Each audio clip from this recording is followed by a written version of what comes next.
This story follows a typical transmigration plot, where a game developer is reincarnated as the villain character in the very game he created with his own hands. But before diving into the thick of it, let's get a bit of background on the game and the unfortunate developer whose fate is about to take a twisted turn.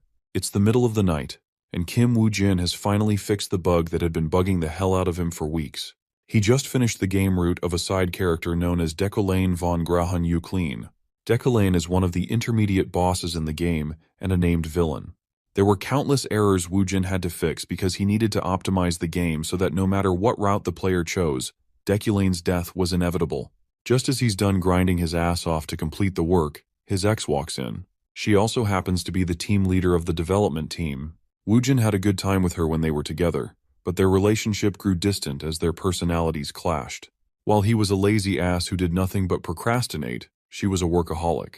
She was so ambitious that it even helped him become a better person.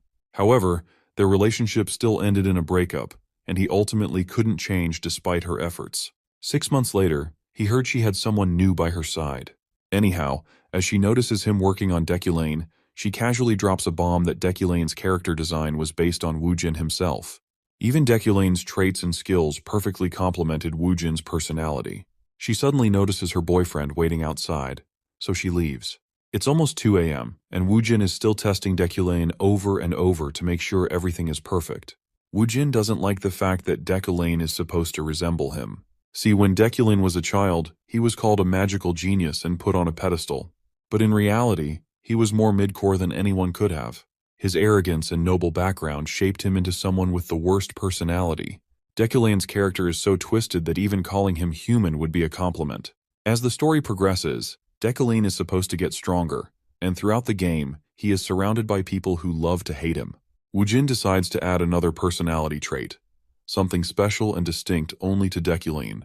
Given that this villain takes after him, he adds an attribute called comprehension. Not only that, Woo-jin sneaks in a few of his favorite attributes: wealth, Midas touch, sharp eyesight, and iron will. After stuffing him with all these goodies, Woo-jin realizes he might have gone overboard. He quickly decides to revert Deculane back to how he was originally supposed to be, because the last thing he wants is another bug popping up right before the release date. But just as he's about to fix it, he gets a text message from someone telling him to look outside. When Woo-jin does, he sees a massive hole in the sky. The last thing he remembers is a lightning strike descending toward him. In the next moment, he wakes up inside the very game world he created. It's already been a few days since he possessed the body of Deculane, a man fated to die no matter what. That's when Deculane's sister suddenly barges in and berates him for slacking off instead of fulfilling his duties as a distinguished professor. She's annoyed that he's cooped up in his room over a damn woman. After dumping a pile of documents that Deculane is supposed to process, she leaves in a grumpy mood. Not before warning him to get his act together. She won't stand for him shaming the household's name. At first, Woo-jin thought this was just a twisted dream. But as days passed, the realistic sensation of life forced him to accept the harsh reality. He still doesn't know if this is some kind of afterlife since he did die from that lightning strike. Whatever the case, one thing is certain: he has now literally become the villain of the game he once developed. Decolane von Grahan Euclean. If you've forgotten, let me remind you, he's the middle boss in the game. No matter which route you take, he is the root of all problems and the ultimate enemy of everyone. He is responsible for causing pain to countless characters. Another thing Woo-jin is concerned about is that he has no clue which part of the story he's currently in. The only thing he knows is how much mana he possesses. Even so, he has no idea how fast it runs out.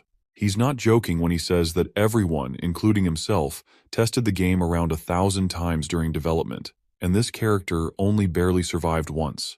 Deculane was created solely to die and serve his purpose as the middle boss. Woo-jin then glances at the documents Deculane's sister threw at him before storming out.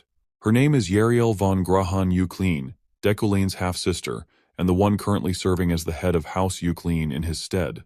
And it just so happens that Deculane doesn't share a typical sibling bond with her. Deculane also has a fiancée, and her name is Julie. Given how Yariel mentioned Julie in such a bad tone, Woo-jin suspects something must have happened between him and her. The document in his hand turns out to be a contract. Apparently, he has already signed himself up as Professor Deculane at the Impartial University, responsible for teaching basic magic and mana mindset. Looks like he has no choice but to attend the lectures he's supposed to deliver. While he has zero experience teaching, This opportunity also allows him to step outside and gather intel on the current circumstances of this world. A system notification pops up, blinking in front of him. It shows that his primary survival goal is to become necessary to the game. For the side quest, he is supposed to deliver a lecture in university. If he completes the quest, he'll be granted 0.5 store currency. He recalls how there are routes where Dekulane dies because of Uriel's actions. To avoid that, he gets up to fulfill his current mission. Not to mention that store currency will be crucial for his survival. Though he's not quite sure which topic he's supposed to deliver a lecture on, he figures he doesn't have to worry about it. After all, he has the comprehension skill he added before being transmigrated into the game. This attribute helps him understand literally anything. The only thing he needs is a little mana to activate it. As he prepares and changes into something more formal, he notices how drastically different this place is from where he used to live. Yet, at the same time, he moves through everything effortlessly, as if he had lived his entire life as Dekulane. Under normal circumstances, he would have felt out of place wearing clothes like these, but now they feel elegant and bring him comfort. And it's all thanks to one of Dekulane's attributes: intimidation, dignity, and aesthetic sense. It's as if Dekulane is allowing him to completely take over this body. Woojin doesn't even feel the urge to say anything that would be considered rude. The formality that Kim Woojin once found rigid now feels natural. Although his main purpose is to gather information, this walk toward his first lecture feels completely normal, as if he's always belonged here. He can absolutely feel himself fulfilling the role of a noble, one of the superior members of the aristocracy. It's a stark contrast to the life he originally had. Kim Woojin was a nobody from South Korea, with fairly average looks, a lazy, supposedly pathetic guy who was even dumped by a girl.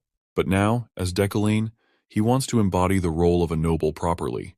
As he proceeds to enter his car, he recalls that he has never been in such a luxurious vehicle before. Speaking of nice cars, he remembers his ex's boyfriend, who also had one just to flex. Suddenly, he notices a young boy sitting in the adjacent seat. When the boy realizes Dekulane is there, he frantically greets the professor and proceeds to hand over some documents. Seeing this, Dekulane entertains the possibility that this person is perhaps his assistant, or maybe even his secretary. Dekulane questions him about his identity, which causes the boy to get a little startled, especially since he has already been serving Dekulane for 3 years. Dekulane soon realizes that the document he assumed was lecture material is actually just a script for him to read. It contains all the information needed for the lecture, down to every detail. He isn't surprised, though. Given Dekulane's nature, there was no way he would have been capable of preparing material himself, considering how prideful and untalented he is. Which means this boy has done all the work. So, Woojin feels more than obliged to use a few words of appreciation. The boy is startled upon receiving a compliment. Even the driver is bewildered to hear his master saying something nice for once. Woojin also feels the recoil of this body after offering praise. It's a literal physical reaction. He actually feels sick after complimenting someone, which only makes Woojin question just how terrible of a person this guy Dekulane really is. He felt this same sickening sensation when leaving the manor earlier. It seems that Dekulane's consciousness is trying to invade his own. After their short journey, they finally arrive at the Imperial University, a place bustling with life. Now that he's here, his next task is to find the area mentioned in the documents, Roteo Hall. Once we arrive at the designated place, we see that the students have already taken their seats, and surprisingly, they seem eager to attend Professor Dekulane's lecture. Rumor has it that Dekulane is a master of spell interpretation, a talent that once earned him the title of child prodigy at a young age. Once our guy finally graces the class with his presence, he calls for their attention, introducing himself as Dekulane von Grahan Uklein. He is here to lead this class as the head professor of the university's magic tower. With the formalities out of the way, he begins the lecture. The female students are absolutely smitten by how handsome and imposing Dekulane is. But one particular female student does not share the same sentiment. As far as she is concerned, Dekulane is an enemy of her father, nothing more than a piece of trash in her eyes. To understand why she harbors such resentment, we need to look into the past. Almost 3 years ago, her father took his own life. For many years, he dedicated himself to researching spell interpretation. But when someone extorted his thesis from him, he fell into complete despair and ultimately chose death. The person who robbed her father of his life's work was the one everyone called a genius spell interpreter. And that despicable person was Dekulane. With the loss of her father, she was powerless to do anything. In the end, she lost everything, including her family's house and territory, becoming an orphan with nowhere to call home. So she made a vow, a promise to take revenge on that bastard. To fulfill that pledge, she fought her way into the Empire's Royal University, where Dekulin is a professor. While other students may not know the truth, she is determined to expose the fact that Dekulin's so-called spell interpretation skills are nothing more than a stolen bluff, achievements that rightfully belong to her father. She can't stand seeing him occupy a place that was supposed to be her father's. But as much as she wants to expose him right away, she knows she needs to stay calm, because the only way to take him down is to orchestrate her revenge meticulously. Dekulin once again commands the room's attention, introducing himself as the head professor of the Magic Tower and a monarch mage who controls the elements. With that, he begins his lecture. He starts by explaining the fundamentals of magic, its 3 major attributes and 9 types. Attributes are the origin and source of magic, while elements are the materials that make up objects.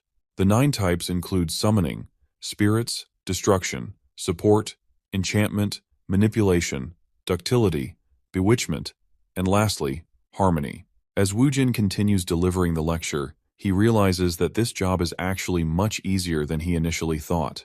It's his first time teaching, and he is unfamiliar with the theory of magic. Yet even though he is simply reading from a script, he understands everything perfectly.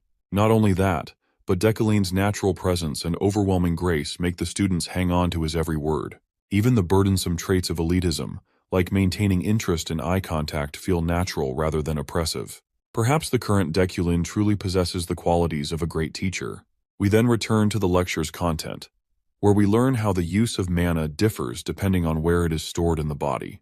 Normally, mages store mana in their heads, as it is the easiest place to imagine spells. Knights store mana in their hearts, allowing them to emit it through their blood vessels. Lastly, there is the inner core, which combines internal and external mana, making it the most universally effective storage method. In simple terms, hard work is important, but if one lacks talent, they need to choose a path and focus. Speaking of focusing, Wujin reflects on how Dekulin's talents aren't that impressive either. His current mana is around 3,500. If you need a comparison to understand how small this mana pool is, consider this. There's a mage whose primary mana is at 30,000. So Wujin finds it quite ironic that he's lecturing students about something he should be implementing in his own life. In any case, he concludes the lecture, but there's still one particular line he's hesitating to deliver. He's sure that if it were the original Dekulin, he wouldn't have read this sentence. And that line is, if there are any students who want to ask questions. It seems like the students were thoroughly absorbed in the lecture, so there aren't any lingering doubts they have regarding the lecture topic. Even Dekulin feels relieved that there are no questions. But just as he thinks this, that same student who has a grudge against Dekulin stands up. She recalls an event from last night, where a mysterious spell was discovered in the dormitories. It's assumed to be the work of the devil, but she wants to hear Dekulin's thoughts on the matter. Before answering her query, Dekulin can't help but call her out for her lack of ethics. She was supposed to mention her name and affiliation before asking any questions. He's not willing to respond to someone who doesn't even know basic classroom etiquette. With that said, he begins to leave. Not because he cares about etiquette, but because he's not in the condition to respond to her question. After all, his comprehension skills consume a huge amount of mana, and he currently has only 2,000 left in reserve out of the 3,375 he originally had. Just understanding the script cost him 1,300 mana, so he's unsure how much mana it'll take to learn about a spell he's never seen before. Meanwhile, the students are snickering under their breath after seeing how she made a fool of herself. They think she was trying to get the professor's attention, but it backfired. The poor girl is stung by the humiliation caused by the professor's words, but she still tries to persist, hoping to get a response from him. According to her, the Magic Tower is refusing to analyze the situation, believing it's just a rumor. But if it's Professor Dekulin, she's sure they might be able to figure out what kind of magic was used. She casts a spell herself and requests Dekulin to interpret it. With no choice, Dekulin examines the spell, which instantly costs him around 1,700 mana. She reveals that several remaining debutantes at the dormitory are analyzing it, but they found absolutely no leads. So she's hoping that Professor Dekulin can at least take a glance at it. Without hesitation, Dekulin declares that it's barrier magic, and his sudden response catches her off guard. He continues to elaborate that it's a bewitchment-type barrier spell, which means the caster of this spell intended to trap everyone in the dormitory. Now that he's answered her query, he dismisses her, telling her not to persist further. Since the side quest has been cleared, Decaline collects the reward currency he was promised. The scene then cuts to the university's Magic Tower cafeteria, where we meet that girl again, eating without much regard for table manners. By the way, her name is Ephorine. The only reason she had asked that question was to expose that Decaline's spell interpretation skills are a lie. But instead, she became the clown, and the embarrassment she endured was crushing. She's still convinced that Decaline didn't know what he was talking about and just said whatever came to his mind. You see, bewitchment magic is extremely difficult, and most spells require parameters. So, Decaline calling the spell bewitchment magic without mentioning any parameters seems like a stretch. What she showed him was a direct copy of the unknown magic circle that was drawn on the front door of the dormitory last night. While everyone was initially astounded by the unknown spell, it quickly became research material for the new students. So, she knew from the start that Decaline was full of it, making up the claim that the spell was bewitchment magic. But then, one of her friends rushes to her to report that the magic circle on the dorm's front door yesterday is indeed a barrier spell. And they figured it out after collective research. Basically, what Professor Decaline said about that spell was, in fact, true. Ephorine is in absolute disbelief. She refuses to accept that it was actually barrier magic. After all, she doesn't want to acknowledge Decaline as a legitimate master of spell interpretation. Her friend, after rattling off endless praises for Professor Decaline and his capabilities, eventually decides to leave. Before going, she thanks Ephorine for asking the professor about the spell since no one else had the guts to question him. Even so, Ephorine remains unconvinced that Decaline gave the correct answer on purpose. She believes it was just a fluke. What frustrates her even more is that she ended up making him stand out even more. Now everyone is convinced Decaline is a capable professor. She then begins reading through a document detailing the accomplishments of their prestigious professor Decaline. She's digging deep, trying to learn more about Decaline. After all, there's a famous saying, if you know the enemy and yourself, you will never be defeated. She decides to steel herself. If she has to face that jackass daily, she'll make sure to expose him hard enough to ruin his reputation completely. The scene shifts to Decaline, who is still dreading the worst possible outcome that could have occurred in the classroom. You see, the moment he looked at that spell, his comprehension skill activated automatically. Just looking at the spell circle, with its tangled lines and intricate structure, was enough to drain every bit of mana he had left. And most importantly, even after sacrificing all that mana, he was unable to understand what the spell actually was. Even if he had twice the mana he has now, he wouldn't have been able to grasp the principles behind it. But for now, he's just relieved that everything worked out in his favor. Just as he continues walking, his path is suddenly blocked by a woman clad in white knight armor. With white hair and light-colored eyes, she's a familiar sight. Decaline immediately recognizes her because he's seen her countless times while working on this game. She is Julie von Dea Freyden, his supposed fiancée, and a named character who will eventually become the pinnacle of knighthood, though he wasn't expecting to cross paths with her this early. Regardless, he responds to her greeting promptly, claiming that he's doing fine.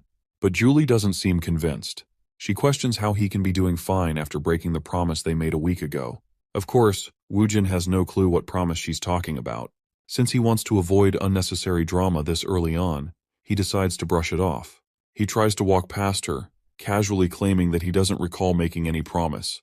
But Julie quickly blocks his path again. She won't let him run away like last time. Seeing how serious she is about this promise thing, Decaline realizes she won't let him go without an answer. So he reiterates the same thing, claiming to have forgotten and using his recent fever as an excuse. He requests that she remind him exactly which promise she's talking about. At this point, the story flashes back to 1 week ago. Julie had made a promise to him. If he was truthful to himself and confessed his pretenses and arrogance to everyone, she would always be by his side, even if the world crumbled. Back in the present, poor Julie is on the brink of tears. She wonders if she placed her trust in the wrong person. With a sulking expression, she steps aside, giving him permission to leave. Decaline doesn't even bother to ask what's bothering her and simply walks away, something that, of course, annoys the hell out of Julie, though she doesn't voice it. Their engagement was purely out of convenience. With the union of Decaline, a talented mage, and Julie, a talented knight, the heads of their families believed that it would greatly benefit both sides, expanding their influence. The Euclines and the Freydens, two powerful noble bloodlines, would dominate together. For this reason alone, there was no one to object the marriage, and this is why Julie has been roped to marry him, even though she does not love him a single bit. However, the two households later realize that Decaline's talents never truly existed in the first place. He was not the talented mage everyone thought he was. Perhaps Decaline did not wish to acknowledge it, but he had lied to the world by calling himself a genius at analyzing spells, ultimately becoming a professor. There had even been headlines highlighting how the youngest top professor at the Magic Tower is currently on the decline. After that headline ran, he stopped showcasing any accomplishments. But despite this, the Euclines and the Freydens tried to keep it quiet, and Julie was sure it was because neither household wanted to become the topic of gossip. They didn't want their flaws exposed to the public, but Julie couldn't forgive the situation either. She had accepted the marriage without love, but she could not stand the lies, which conflicted with her beliefs as a knight. To her surprise, Decaline had agreed to honor her beliefs by remaining a truthful person. But now, it seemed to her that it was just another load of bullcrap after all. Before we continue, let's take a moment to provide some background on the Imperial University and the Magic Tower. The Imperial University is the best university in this game, and its magic department is the top department of all. One could compare the magic department to the equivalent of Korean University Medical School, and the Magic Tower to the Korean National University Hospital. Woojin takes note of the grandeur of this place. It has a large campus, with a garden that's carefully maintained, resembling an American college campus. His team members, and he had spent many nights working together to create this atmosphere. While he would love to experience this beautiful place, his only regret is that he wishes he were in someone else's body, not the one he currently occupies. Suddenly, Woojin notices someone following him. As he turns, he crashes into the person who was closely trailing him. It turns out to be his assistant, who is carrying a lot of documents. The papers scatter all over the ground after the crash. Decaline didn't immediately recognize it was Alan. He had instinctively thought that someone might have been trying to ambush him. After getting back to his office, Alan finally presents the documents he was rushing to deliver. It's a list of sponsorships for the new mages this year. The Magic Tower is similar to research facilities in the real world, so funding is required for the development of magic. Professors at the Magic Tower sponsor the new mages they deem worthy. As Decaline goes through the profiles of each candidate, one particular name stands out. The name is highlighted in gold, which he assumes is due to his attribute. This attribute is known as Wealthy Magnate. It allows him to attract wealth and become an exceptional financier with an uncanny intuition for profitable ventures. The more information provided, the more accurate his intuition becomes. Then there's another attribute known as Sharp Eyesight. This ability allows one to visually perceive institutions, attributes, mana points, and similar elements. It is primarily used in conjunction with other traits rather than on its own. The reason Decaline is able to identify this promising candidate is due to the combination of his two attributes, Wealthy Magnate and Sharp Eyesight. It's now evident that individuals with names shining in this glittering gold light are sure to bring him wealth. There are a few others like this, but one name stands out the most. That name belongs to none other than Ephraim Luna, the very girl who is actively seeking his downfall. To think that Decaline's abilities have led him to see her as the most potential candidate for prosperity, even though she is determined to destroy his career. Decaline recognizes her as one of the main characters in the game. According to the developers, the only information he knows about her is that she lost her father due to Decaline's actions. He also takes note that Ephraim seems to have no sponsors for some reason. When he questions Alan about it, his assistant reveals that everyone is cautious when it comes to her. Well, it's no surprise. After all, no one wants to anger Decaline by sponsoring someone who might become his enemy. One thing is commendable about Ephraim, however.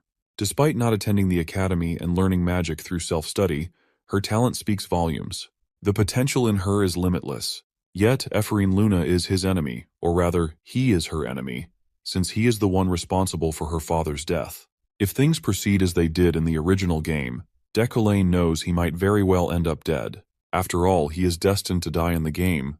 He also has the attribute Villain's Fate, which ensures that the entire world hates him and wants him dead. However, anything or anyone that fails to kill him ultimately makes him stronger. In the game, Decaline dies in countless ways, such as by sword, by poison, by assassination.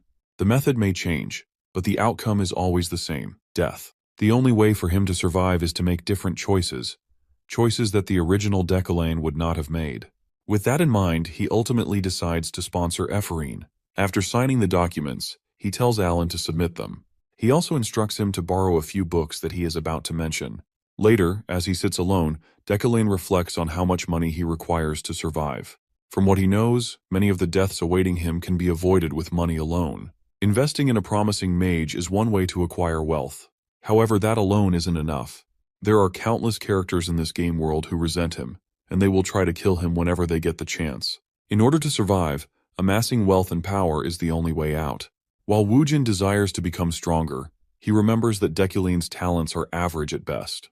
If he doesn't find a way to improve, he's certain he won't survive the numerous threats closing in on him. Luckily, there is one thing in his favor: his attributes. Decaline can't control all 4 elements as he boasts, but he definitely has potential in manipulating earth and fire. Combining earth, fire, and metal results in the formation of Decaline's unique attribute, Midas Touch. This attribute consumes the user's mana to unlock the potential of a target. Decaline's talents in manipulating metal also allow him to wield ki-controlled, levitating blades. While it sounds grandiose, these chi-controlled blades are essentially just telekinesis at its core. However, in this world, telekinesis is not widely known or understood. If Decaline learns basic manipulation magic, he can compensate for his lack of raw power by manipulating metal objects. To make this a reality, he needs to first learn the fundamentals of manipulation magic. So, he decides to test his skills. As soon as he activates his comprehension skill, he begins absorbing all the concepts and spells related to basic telekinesis written in this book. Once he has absorbed the knowledge, he uses his newly acquired telekinesis powers on a pen. And just like that, the pen floats into the air. Thanks to his memorize attribute, Decaline can cast the telekinesis spell without needing any incantation. Although the current telekinesis spell he's learned only covers the basics, it's already quite powerful. He can't even begin to imagine the possibilities once he learns more advanced telekinesis. The next thing Decaline wants to figure out is what to do with a magic circle. He considers engraving it over his entire body. In this world, magic circles become stronger the larger they are, so he plans to understand his body first using his comprehend attribute. Not just his brain, but his heart and inner core as well. Then he will engrave magic circles all over his body to strengthen his telekinesis. Of course, there is a risk that his body might overload or suffer side effects. But this is where one of his attributes, Iron Man, comes in handy. This attribute grants Decaline innate physical abilities, and the potential of his body is of the highest caliber. He's confident that this attribute will allow him to withstand any side effects. As soon as he starts the process of engraving the magic circle onto his body, excruciating pain triggers throughout his body. A pain unlike anything he's ever felt. It feels as though every bone is breaking, and every muscle is being torn apart. However, as grueling as this experience is, Decaline won't waver. Not a single groan escapes his lips. After all, this is the elegance required of a noble. Finally, the process comes to a halt. Sadly, after enduring all this, Decaline has failed due to an insufficient amount of mana, currently standing at just 1 point. But the effort isn't entirely in vain. He now has a magic circle etched onto his shoulder. At this rate, it will take about 2 weeks to cover his entire body. A month passes after Decaline's seminar, and it's finally the first day of lectures at the University Magic Tower. All the students gather in the remote area, awaiting their first lesson. A notice board nearby contains a message from the professor. The professor wishes to test everyone's abilities, so the students will have to prove themselves by performing on their own, in a place already rich with elements. The students are all quite astounded that their teacher just left them to study on their own. The one who is most annoyed by this is, of course, Ephorine. While she curses him under her breath, a girl walks past her and intentionally bumps into her. Naturally, Ephorine, already irritated, turns to confront the girl who just bumped into her. But when she recognizes the person in front of her, her expression quickly contorts into shock. It's none other than Sylvia von Josephine Illeid. The two girls lock eyes for a brief moment, but Sylvia just proceeds to walk away, ignoring Ephorine as though she doesn't even know her. Later, as Ephorine is focused on performing a task, her mind is still preoccupied with the encounter. She is certain the girl she encountered is from House Illeid. About 10 years ago, the Illides, fearing Ephorine's potential, surrounded their manor with troops and threatened them. So it's beyond Ephorine's understanding that Sylvia doesn't recognize her. Suddenly, the structure she is creating with her magic starts to falter, and Ephorine feels a heavy pressure in the air. It's as if her mana is being sucked somewhere.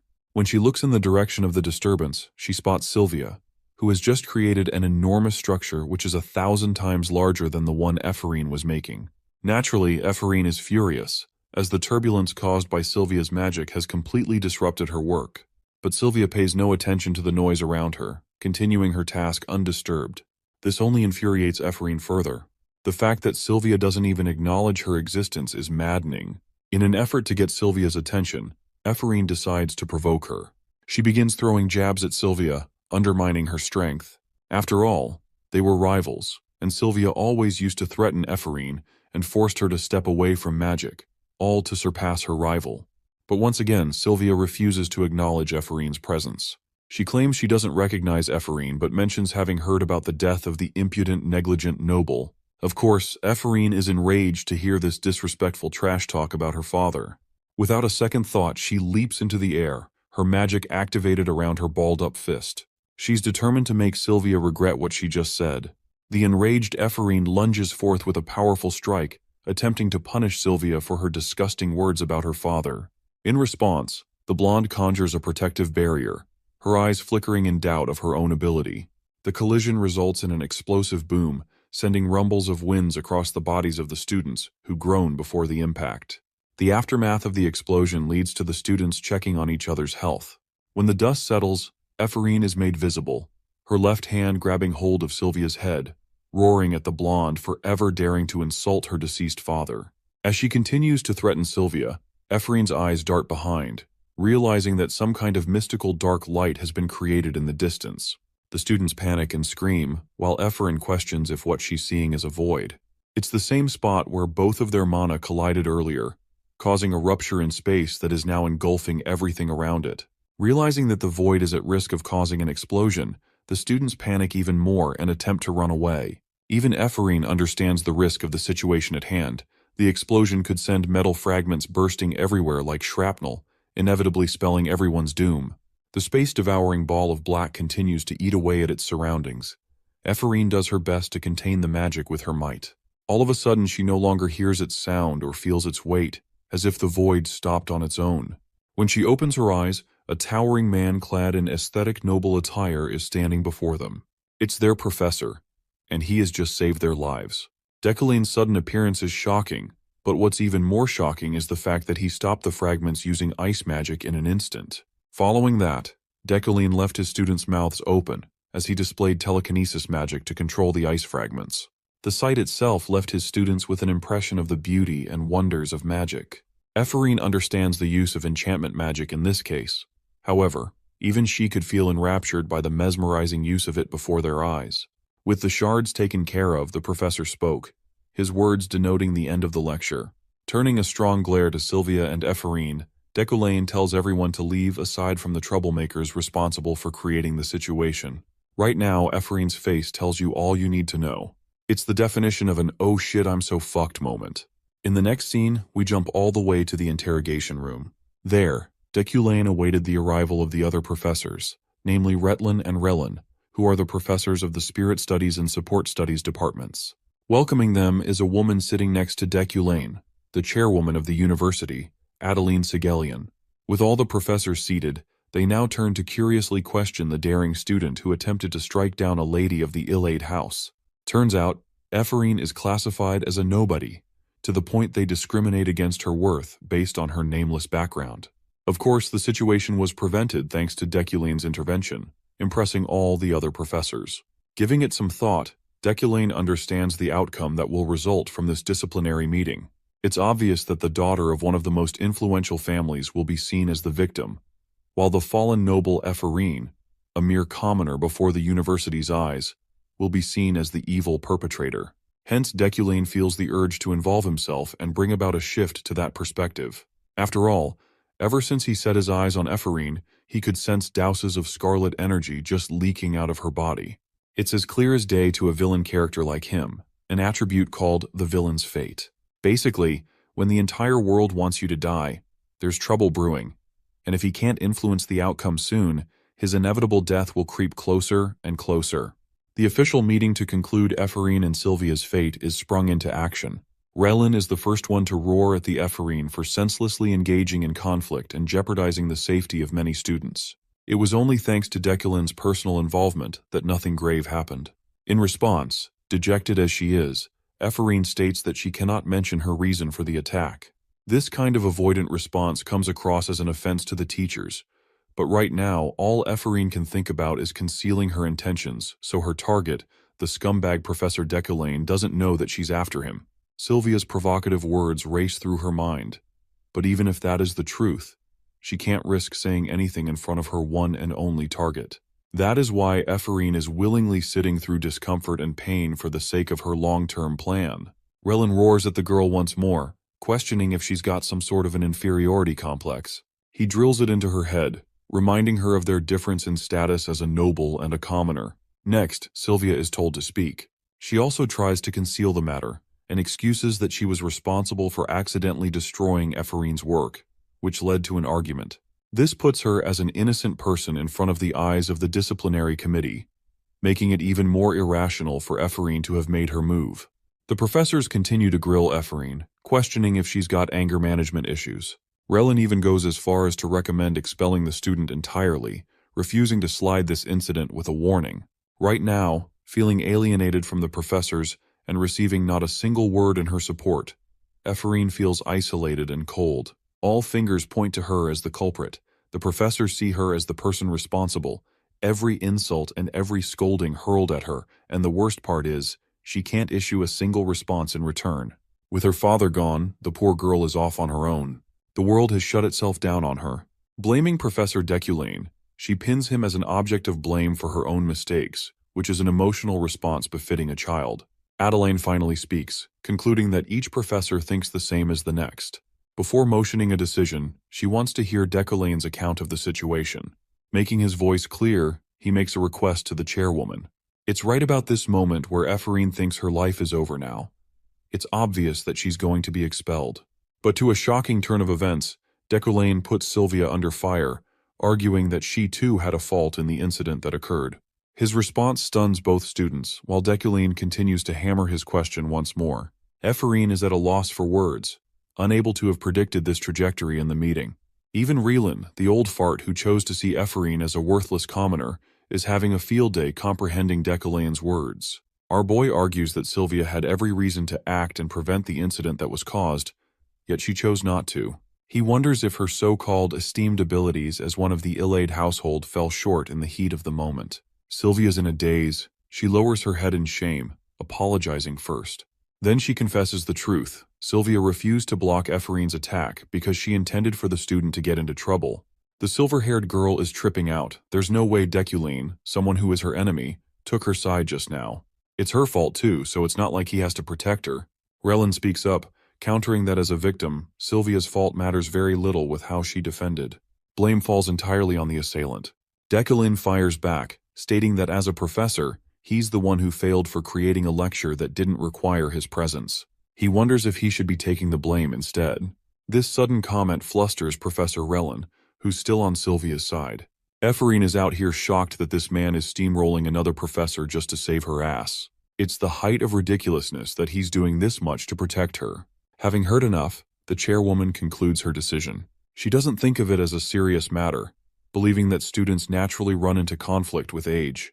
That's why she's more than willing to let this one slide past without any issues. Adeline tells both students to return home as there won't be any consequences this time. Ephraim is having mixed feelings. She was fully prepared to eat an expulsion in her face, and knowing Professor Deculane's personality, things should have concluded that way. So it doesn't make any sense how things concluded the way they did. After the meeting, Relin applauds Deculane's unique insight and analysis on viewing a situation. But our boy's attention turns to Ephraim, who calls for his attention and musters the resolve to ask him a question. She internalizes that if he's familiar with the name Luna, and recalls his association with her father, the one who he put through living hell, causing the man to take his own life to end the pain.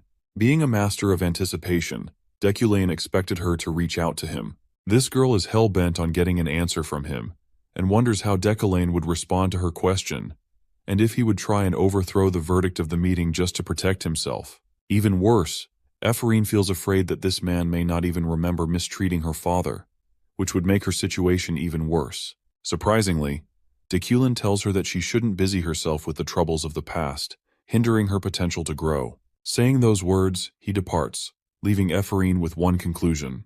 She's reached the understanding that he must know about her father, because if he didn't, he wouldn't have helped her just now. She wonders if the professor personally feels some kind of responsibility, which is why he helped her out of her own difficult situation. Ephraim misunderstands his help as a kind of pity. It fills her heart with joy. At least the scumbag professor didn't forget what he did. So long as that is the case, she's okay with the situation.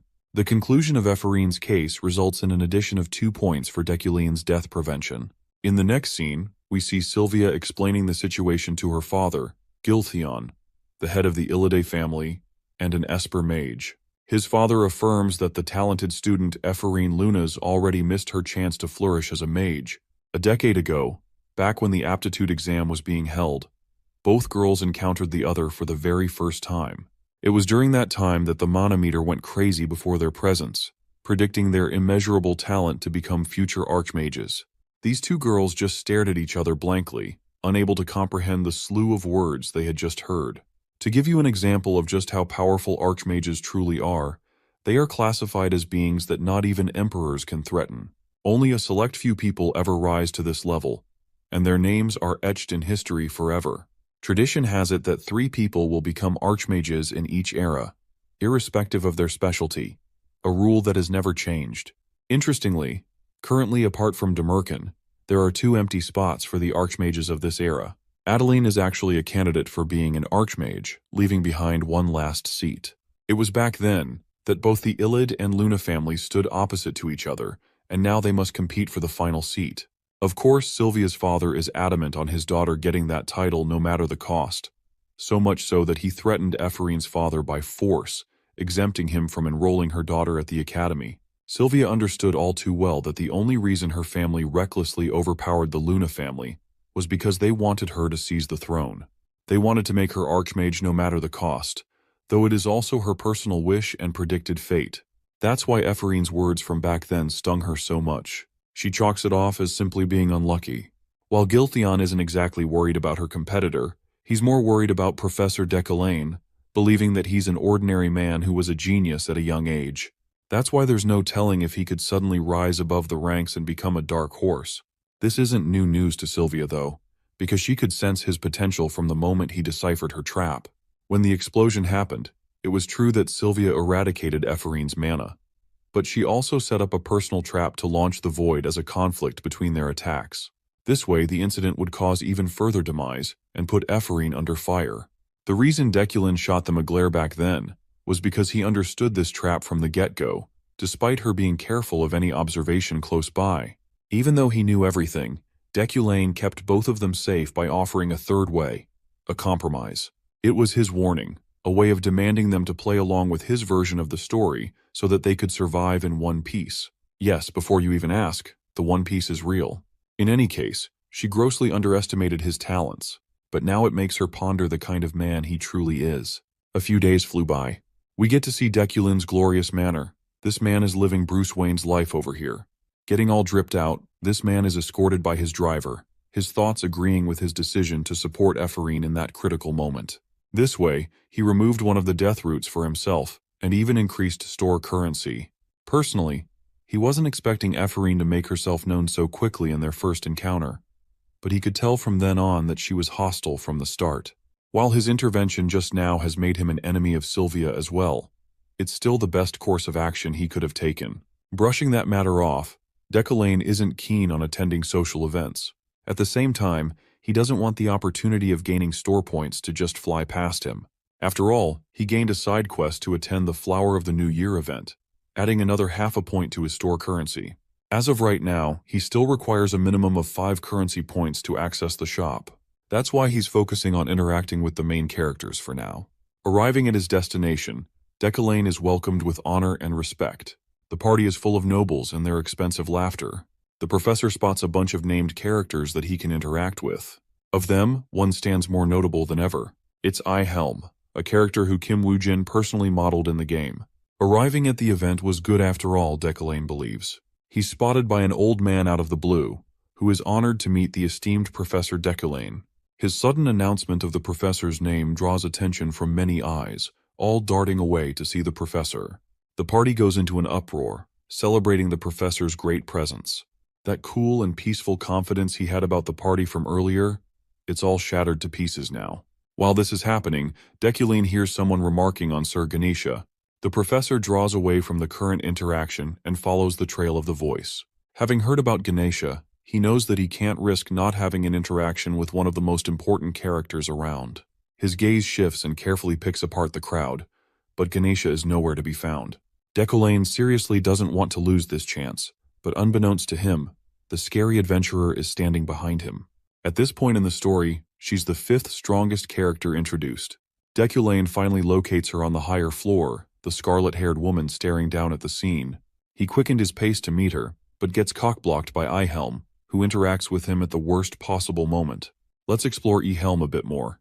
He's an exclusive mage of the royal palace, ranked as a monarch, equaling to Deculine's title. Ehelm provokes Deculine, surprised that the great professor still remembers his name. He wants to check in on Deculine's research and immediately brings up the mention of some bad rumors. Ehelm points out how his research has stagnated in the past 3 years, and many are now questioning Deculine's true abilities and talents. This audacious man is straight up talking shit in his face. It just so happens that Ehelm was Deculine's peer in their university. They once had a close relationship, but after Deculine seized the position of head professor for himself, Ehelm's jealousy grew harsher and hostile over time. Though the original character would have been peeved by Ehelm's provocative remarks, our boy is as cool as a cucumber, refusing to respond with impulse.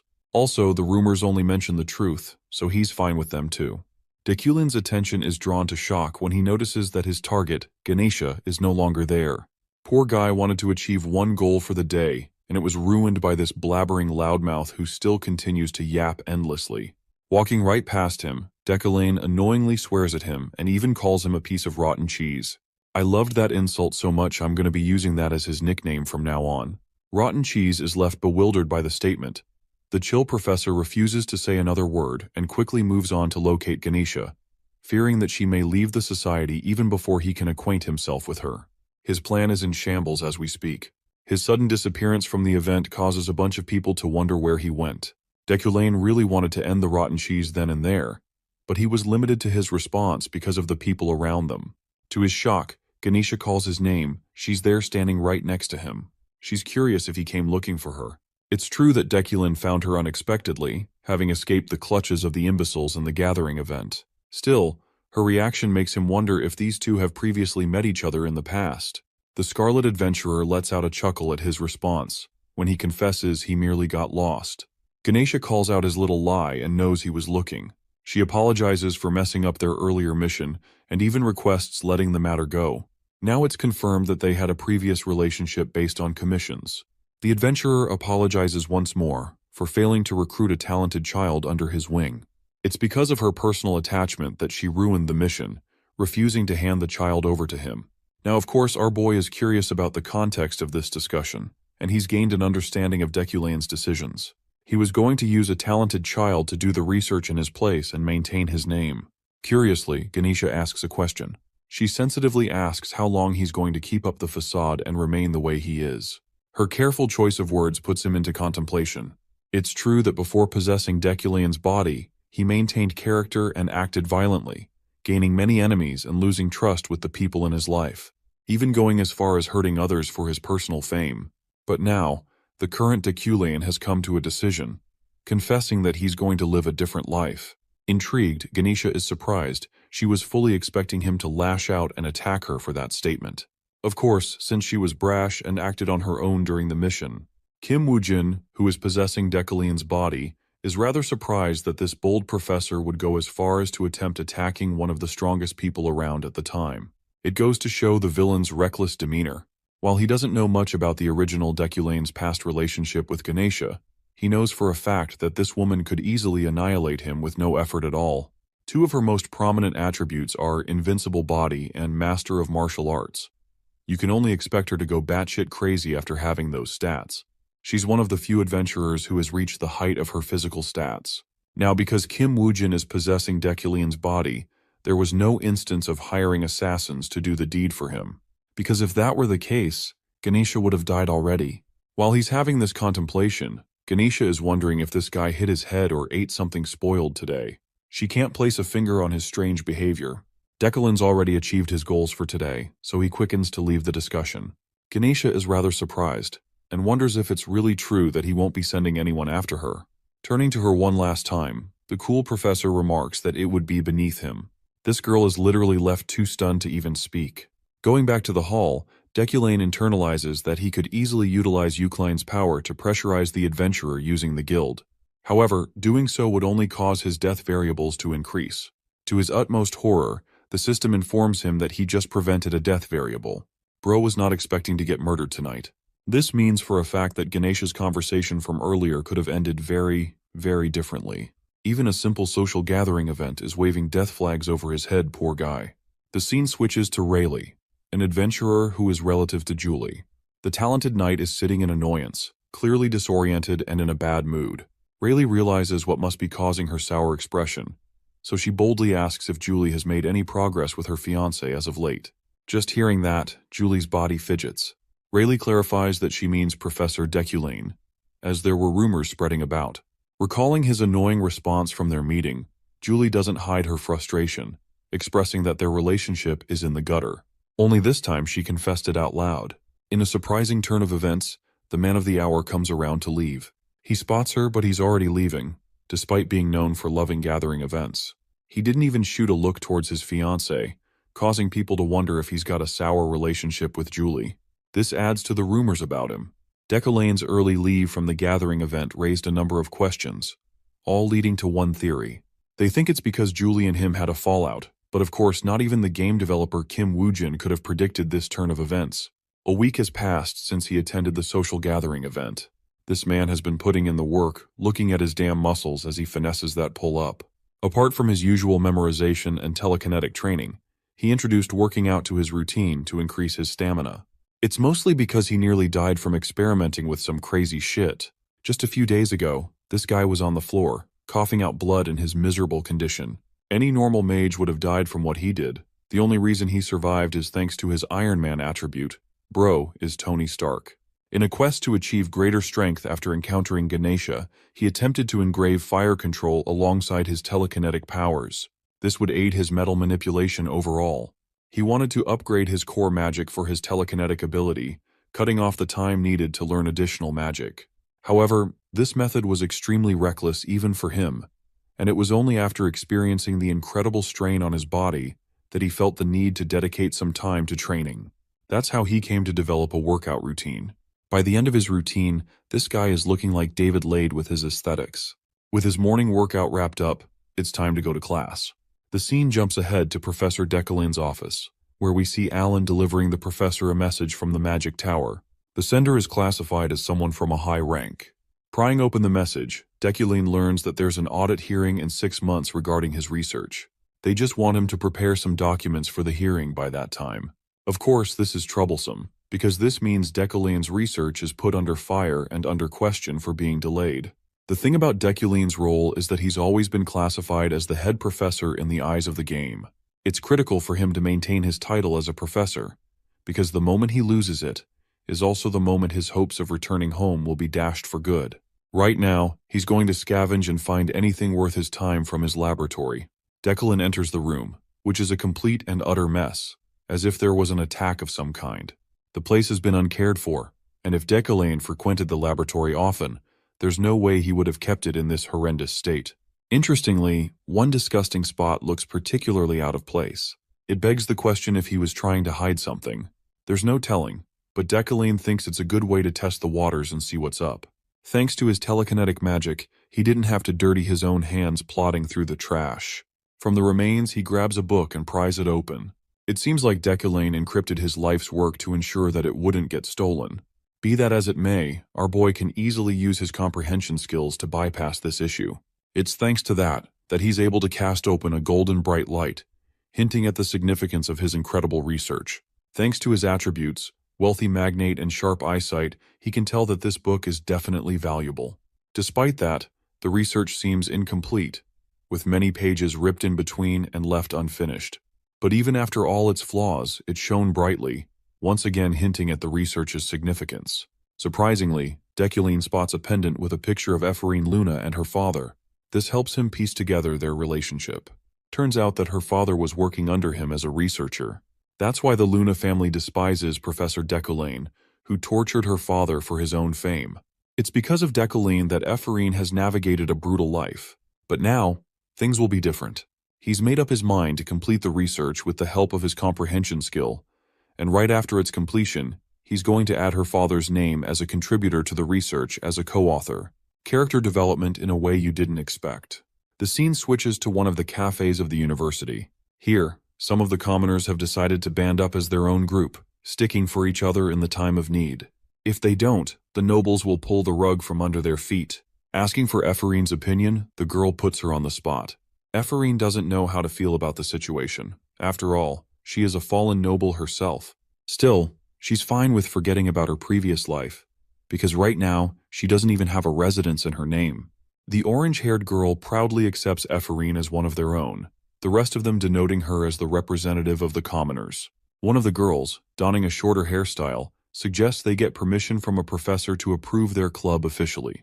It seems like the biggest obstacle in their path at the moment. At first they bring up Professor Relin, but knowing his attitude for always protecting nobles, he's out of the count. Then there's Professor Carmel, who also shuns commoners. One of them adds that Professor Decoline wouldn't be a good pick either. While this is happening, Ephraim is too busy salivating at the sight of a beautiful strawberry dessert.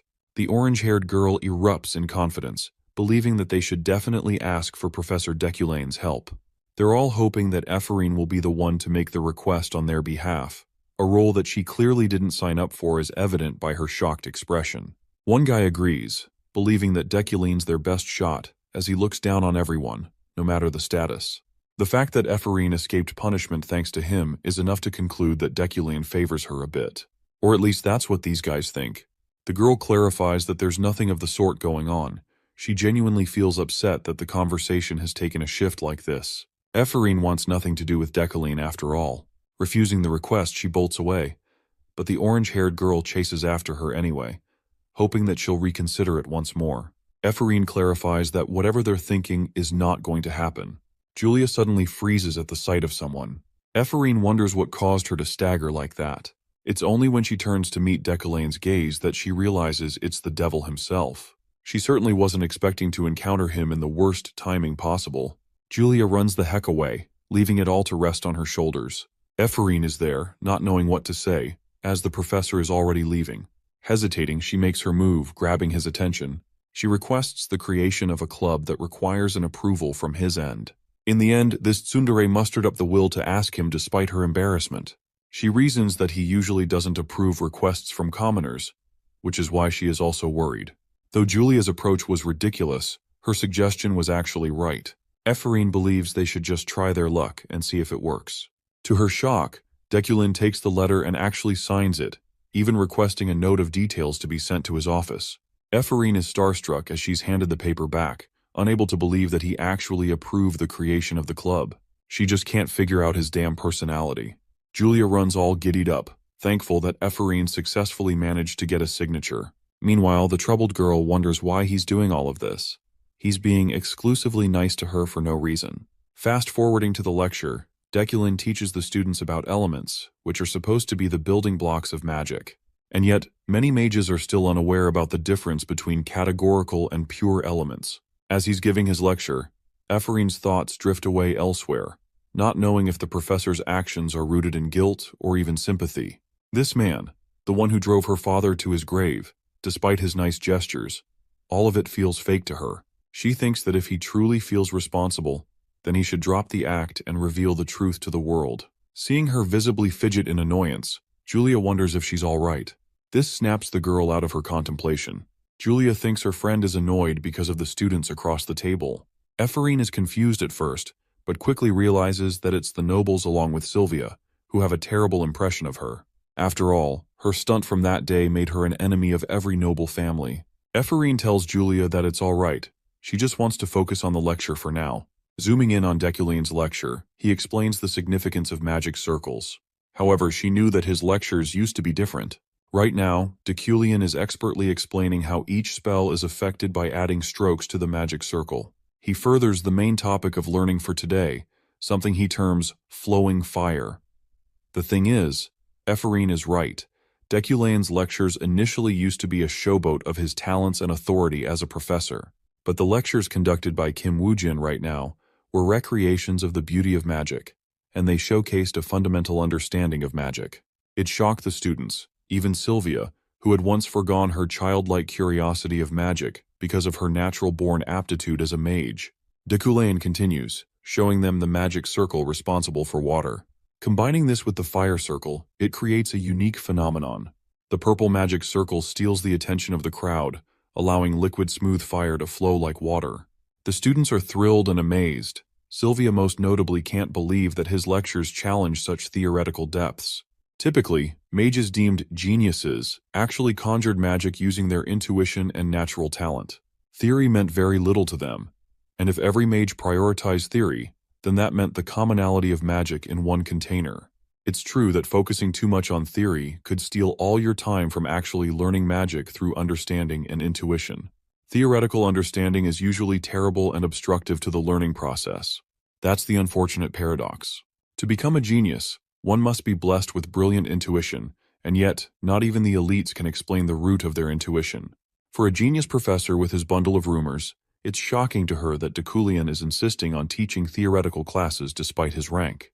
When the lecture is finished, Ephraim is left with a changing impression. She certainly didn't expect the professor to be so good, to the point she found herself glued to the lecture. Ephraim's attention is stolen when she hears a mountain of slurs coming from the other side of the door. She knows it's the annoying nobles who want to harass her. That whole conflict with Sylvia made everything worse. To her surprise, she spots a sponsorship certificate underneath her door. Of course, her initial reaction is that it must be a damn prank. There's no way she got sponsored when everyone in House Elad hates her. Ephraim gives the situation credit, recognizing that she can later use this in a report. So she happily goes to the magical administration office, only to find out that this little piece of envelope is as real as it can get. She remembers her body jolting when the receptionist verified the authentic seal.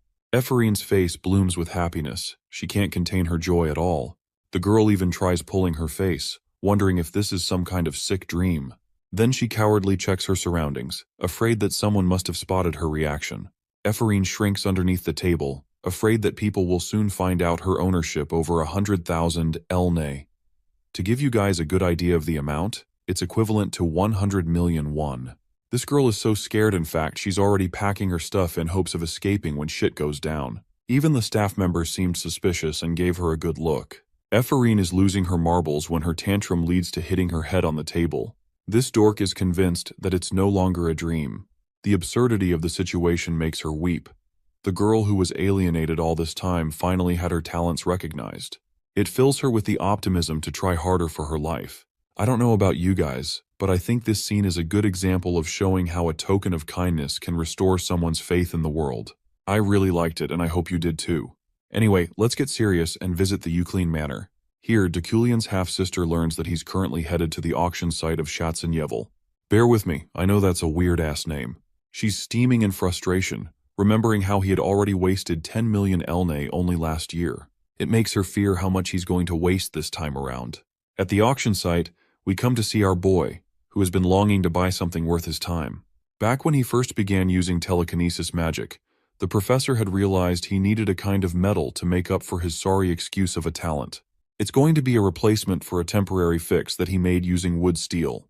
The real deal will be here at the auction site today, which is why he's in the VIP waiting room. There, he spots a familiar figure. It's his fiancée, yet again another unexpected occurrence. She sees him, gets up with an angry glare, and turns to confront him. The knight is practically irritated with his damn appearance. It's the definition of your girlfriend getting mad at you for ignoring her. Julie brings up the occurrence of Sylvia and Ephraim, whom he had detained to be judged before the committee. Knowing that it's pretty old news, the mage questions why she's bringing it up, and if she's going to blame him for that.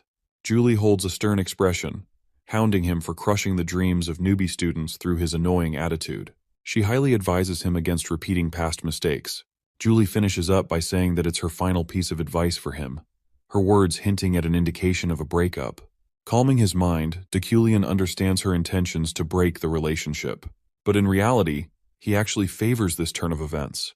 Despite her enamoring appearance, he doesn't really intend to marry a woman over something insignificant, even in a fake life. Then there's the fact that she's a walking red flag full of death variables for him to encounter. This means the dude could literally face death on the day of their marriage. Deculian chooses to remain silent until she turns away, his thoughts wondering why she came here, knowing she's not the type to attend auctions. Choosing to annoy her, he provokes Julie by asking if she came all the way here to get on his nerves. It embarrasses the girl, who brushes away any such thoughts, stating that she came here looking for something. Deculian tells her to calm down, because the chick went from 0 to 100 in the span of a second. She's left all pouting and annoyance. Julie continues leaving, and it's the first time Deculian thinks cute of her expression. Suddenly, he catches himself experiencing a sharp and sudden emotion. Right when he was reasoning just how dangerous it would be to surround himself with her, it's as if Kim Woo-jin is slowly being tainted by Deculian's personal emotions. So far, he's kept his personality in check. An announcement addressing the visitors of the auction house is made. The auction is about to begin. Deculian brushes away such meaningless thoughts, believing that it's just his body reacting this way. Back to the scene of the auction house, he's patiently awaiting as the first item gets revealed. It's a special vase made by a unique artisan from the East. Its significance is so loud that golden shimmers of light reach all the way to Deculian, the same light he checked with his research papers. The light's insistent glow is proof that he should get it. The host entertains a bunch of bids, until Deculian bids the highest at 2.5 million elne. The item is sold at the immediate price. The only reason he acquired the vase is because it represents a greater value than the money put up for it. He's got more than enough in his mega bank account. I'm serious. This guy has 200 million in his damn account. Andrew Tate who? A bunch of high-value items are all snatched by Deculian, including a special ring, a pair of special scissors, and a rune necklace. Even after all of that, this man has the gall to bid for 5.5 million.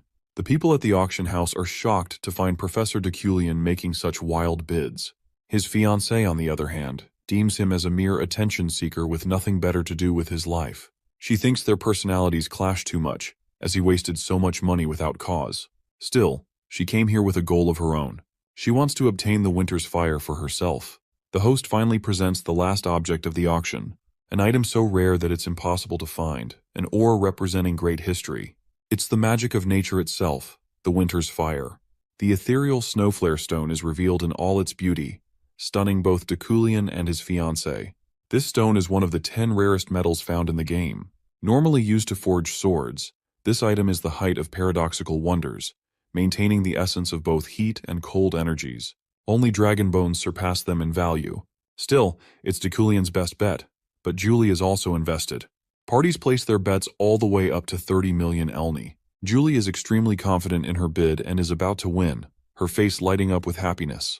But then, one man intervenes, placing an offer of 31 million elne, stealing the limelight. She turns in annoyance, unable to accept what his damn fiancé is scheming. She doesn't want him to interfere with the only object she's after. She places a bid of 32 million, which is countered by 33 million by the professor. They're a bit surprised that the professor wants to obtain a sword-forging stone. They wonder if he wants to give it to his fiancée. They all think it must be the reason he's preventing her from making the purchase. Deculian all of a sudden realizes that he's fighting against Julie so far. This confirms her personal ambitions to obtain the snowflake stone, which means if he obtains the object, she'll carry a grudge for life. At the same time, he wants it badly, because it's the first time in 3 years that the stone has made its appearance.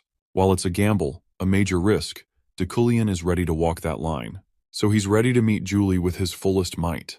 The price shoots up all the way up to 42 million, and it's at that number that the object is sold to Professor Deculian. The people applaud in the epic battle that took place, which is funny because when you really think about it, these guys were just flaunting money. They also think Julie is the one who was being overly stubborn, because in their worldview, Deculian obtained the stone to give it to her to begin with. Right now, the knight is fuming, her blood boiling in anger. The events have all conspired similarly to last year. Deculian offered her riches and jewelry to enjoy on her engagement day, but she vividly remembers it as the worst day of her life. Damn, the worst she could say is no, always ends in disaster. The Deculian of that time wanted to flaunt his power and wealth, which is why she detested him so much. She felt humiliated, if anything, her face showcasing her annoyance. All this time, there's only one thing she's been wanting from Deculian, and he refuses to give it to her. And no, you perverted gremlins, I know what you're thinking, but that's not what it means. Leaving the room, she ruined her engagement day for herself. But that act left a bruise on the professor's ego. Despite her dignity as a knight, She ended up in a relationship with a professor with a shitty personality. Of course, she was granted captaincy for it, but people gossiped all kinds of nasty rumors around her. She knew all too well that he was responsible for spreading those crappy rumors to begin with. It only made her hate him even more, and it was that day she decided that this man was unworthy of her love. Right now, Julie is facing a similar feeling, but to her surprise, her fiancé is approaching her. Donning a soft expression, he asks if she was after the snowflare stone as well. Beaming in fury, she takes it as a provocation, ready to argue with him. But Julie is completely shocked when she hears the words, "I'm sorry," releasing from his mouth. She takes a second to process what the heck he just said. Deculion politely takes his leave, having paralyzed her on her feet. Julie's mind is racing with a billion thoughts, not knowing the purpose of his apology. She knows that Deculion isn't even the type to apologize. As she's walking away, she finds the majestic Josephine, her older sister, who tells her to come for a ride. The scene cuts to the professor, who understands Julie's frustration for having taken her object of interest. It's pretty surprising that he didn't encounter any death variables despite what happened. It only makes him wonder about Deculion's original asshole personality, which led her to take his life in one of the routes. In any case, he is welcomed home by his maids, who seem to be visibly upset by something. When they mention Yariel's visit, Deculion freezes at the sight of his half-sister. The girl vanishes and appears right behind him, confronting him for having spent so much money recklessly. She wanted to spend it on mines, and yet here he is, casually dwindling it on an auction. To salvage the situation, he tells her that he brought something that will return them the money with profit added on top. But of course, his sister is extremely pissed, pinning him as a man who is using her like a disposable piece of garbage. Even Deculion understands that the current situation is dangerous. His poor sister is sobbing that she's only there to clean up the consequences of his reckless actions. I honestly think she's so valid for confronting him. Yariel highlights their financial troubles, with her doing her best to support them, and yet he spent all of her precious money. Her aura shifts in a tinge of red, her voice adopting a serious tone, marking him as an asshole who gambled all of the money that rightfully belonged to their estate. Deculion is on red alert by his sister's pulsating dangerous aura. His villain's fate attribute activates at the sight of danger, meaning he's near enough a death experience. There's also the sight of a golden light coming from her aura, which leads him to an understanding. If he doesn't do something about the situation, he's destined to die, and if he does intervene, it may rack in a lot of profits. It's basically an opportunity hidden in catastrophe. Of course, Deculion knows just the way to handle this situation. He tells Yariel not to worry, which is arguably the worst way to handle the situation after what she just said. She roars at him with her concerns, highlighting every single problem she went through, the struggles she faced just for the sake of her ungrateful ass of a brother. In response, Deculion tells her that she didn't have to suffer through all of that. Again, Yariel points to him for being the reason they actively lost so much money after the death of their parents, and the fact that he obliterated $150 million in one day is no joke. To make her shut up, Deculion shocks her with a declaration. He's ready to hand her the position of the head of the house. It stops her dead in her tracks, unable to comprehend what he just said. Deculion reiterates his point, confirming that he'll do exactly as he said. Yariel went from nearly murdering him to now being flustered at his comment. She thinks he's fucking around, but he thinks she's just dragging it out. Deculion even states that he's ready to swear on it if she's refusing to accept his words. Yariel is shocked that he's willing to go as far as to take a dangerous oath, risking death just to keep his word. She doesn't know where all of this is coming from, even wondering if he suffered a concussion on the way here. Her brother is fine with her refusing to believe him. Yariel inevitably accepts, though she's ready to put him in the grave if he goes back on his words. Saying so, she leaves immediately to fix his latest mess. With Yariel gone, Deculion gains 2 points for preventing a death variable. He takes a sigh of relief, grateful that nothing major happened. He's fine with handing over the position without worry. He thinks if things continue to flow at this rate, his escape is near. Interestingly, Ganesha surprises him with her presence, commenting that his words were really true, that he's adamant on changing. She leaps in, apologizing for dropping by. She couldn't believe her eyes just now. Deculion thinks it's nothing special. His sister would just make up for a better househead than him. The adventurer reveals the truth about his sister Yariel, who doesn't have an inkling of the Eucliani family's blood. This comes as a shock to Deculion's system. He never could have predicted this turn of events, as it wasn't even supposed to be in the original game. Ganesha drops a bombshell that his sister doesn't have a single drop of Eucaline's blood in her. He'd already known that they weren't directly related, but learning that there was no blood connection at all still comes as a surprise. Seeing his reaction, Ganesha reminds him that he was the one who requested the investigation in the first place. However, Deculine remains unfazed, stating that it doesn't matter to him. This response catches Ganesha off guard, as she never expected him to be so indifferent. Even so, she agrees to keep it a secret. As she turns to leave, she shares another piece of crucial news that the 6 snakeheads have begun to move. These individuals lead a notorious criminal organization, and each of them carries a bounty worth millions. Before leaping out the window, the adventurer pauses to warn Deculine. The 6 snakeheads are after the item he purchased at the auction, and he should be more cautious. It seems like he's been neglecting his magical defenses lately. With that, she vanishes into the night, leaving behind a white kerchief. As for the revelation about his sister, Deculine isn't bothered by it. To him it changes nothing. After all, he isn't the real Deculine, and whether she's biologically related or not, he will always consider her family. Meanwhile, in the forest, Ganesha and her men sit around a campfire, discussing Deculine's recent change in demeanor. She seems flattered by his words, but one of her men teases her, pointing out that she has always had a soft spot for handsome men, making her opinion biased. Ganesha, now furious, threatens to cut him into pieces. As the argument escalates, Rayleigh, an adventurer and a relative of Julie, expresses her surprise at Deculine's apparent human side. Dusting herself off, Ganesha confirms the change and assures everyone that they no longer need to find a magic slave for Deculine. She suggests they return and instructs the group to keep everything they heard today a secret. With that, they activate teleportation magic, vanishing into the sky in a bright flash.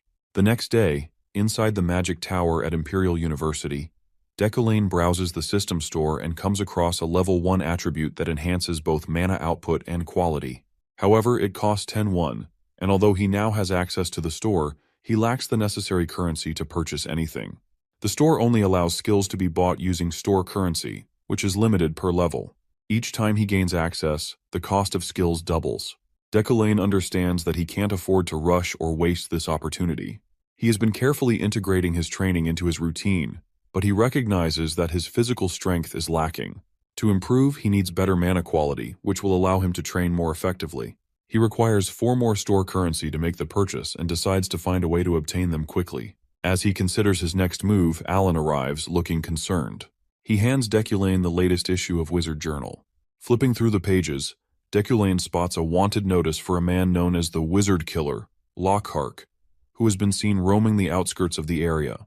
Deculine is well aware that the Wizard Killer poses a serious threat to mage players and has already started making appearances. However, since he is not an ordinary mage, he isn't too concerned. Instead, he sees this as a valuable opportunity to earn store credits and secretly hopes to encounter him. Turning to Alan, Deculine reassures him that there's no need to fear and instructs him to head to the library and wait there.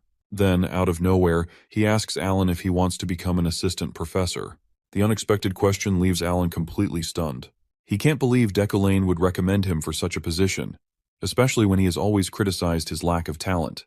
As Alan bombards him with questions, Deculine simply tells him to be quiet and hands him a bangle engraved with the Eucaline emblem. Overwhelmed with excitement, Alan thanks him, while Deculine considers how useful Alan's skills in organizing documents and handling minor errands will be in the future.